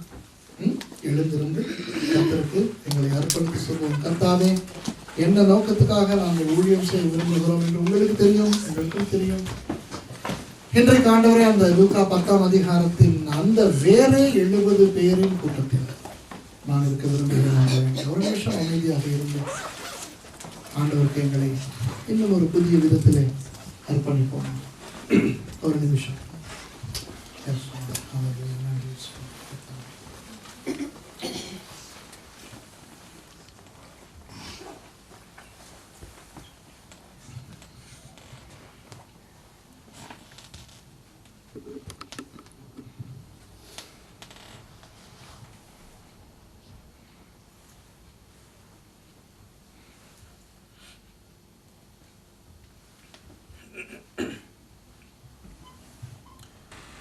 பரிசுத்தம் ஆண்டவரே, எங்களை ரட்சித்ததுக்காக நன்றி. எங்களுக்கு கொடுத்திருக்கிற தாளந்துகள் திறமைகளுக்காக நன்றி. ஊழிய அழைப்புக்காய் நன்றி. கர்த்தாவே, இந்த சபையில் இருக்கின்ற ஒவ்வொருவரையும் உங்கள் பாதத்தில் வைக்கிறேன். இவர்கள் உங்களை நேசிக்கிறார்கள், உங்கள் வார்த்தையை நேசிக்கிறார்கள், ஊழியத்தை நேசிக்கிறார்கள். அதனால் தான் உங்களுக்கு கூட்டத்துக்கு வந்திருக்கிறார்கள். ஆண்டவரே, நீங்கள் அவர்களோடு பேசியதற்காக நன்றி. அந்த வேரை 70 பேர் என்ற அந்த குழுவில் இவர்களை சேர்த்துக் கொள்ளும்படி நான் ஜெபிக்கிறேன்ப்பா. கர்த்தாவே, அவர்கள் அந்த குழுவிலே ஏற்கனவே இருந்தால் உங்களுக்கு ஸ்தோத்திரம். அதை விட்டு வெளியே வராதபடி அவர்களை காத்துக்கொள்ளுங்கள். ஒருவேளை 9வது அதிகாரத்திலே பார்த்த அந்த 3 குழுக்களில் இவர்கள் தெரிந்தோ தெரியாமலோ அகப்பட்டுக் கொண்டிருந்தார். அதிலிருந்து இவர்களை வெளியே எடுத்து கர்த்தர் பயன்படுத்துகின்ற அந்த பாத்திரங்களாக மாற்றும்படியாய் நான் ஜெபிக்கிறேன். பாஸ்டர் உட்பட இந்த விசுவாசிகள் ஒவ்வொருவரையும் ஆசீர்வதிங்கள். சபை இன்னும் அதிகமாக தேவனுடைய சித்தத்தின்படி செயலாற்ற நீங்கள் உதவி செய்யும்படி ஜெபிக்கிறேன். இயேசுவின் நாமத்தில் பிதாவே.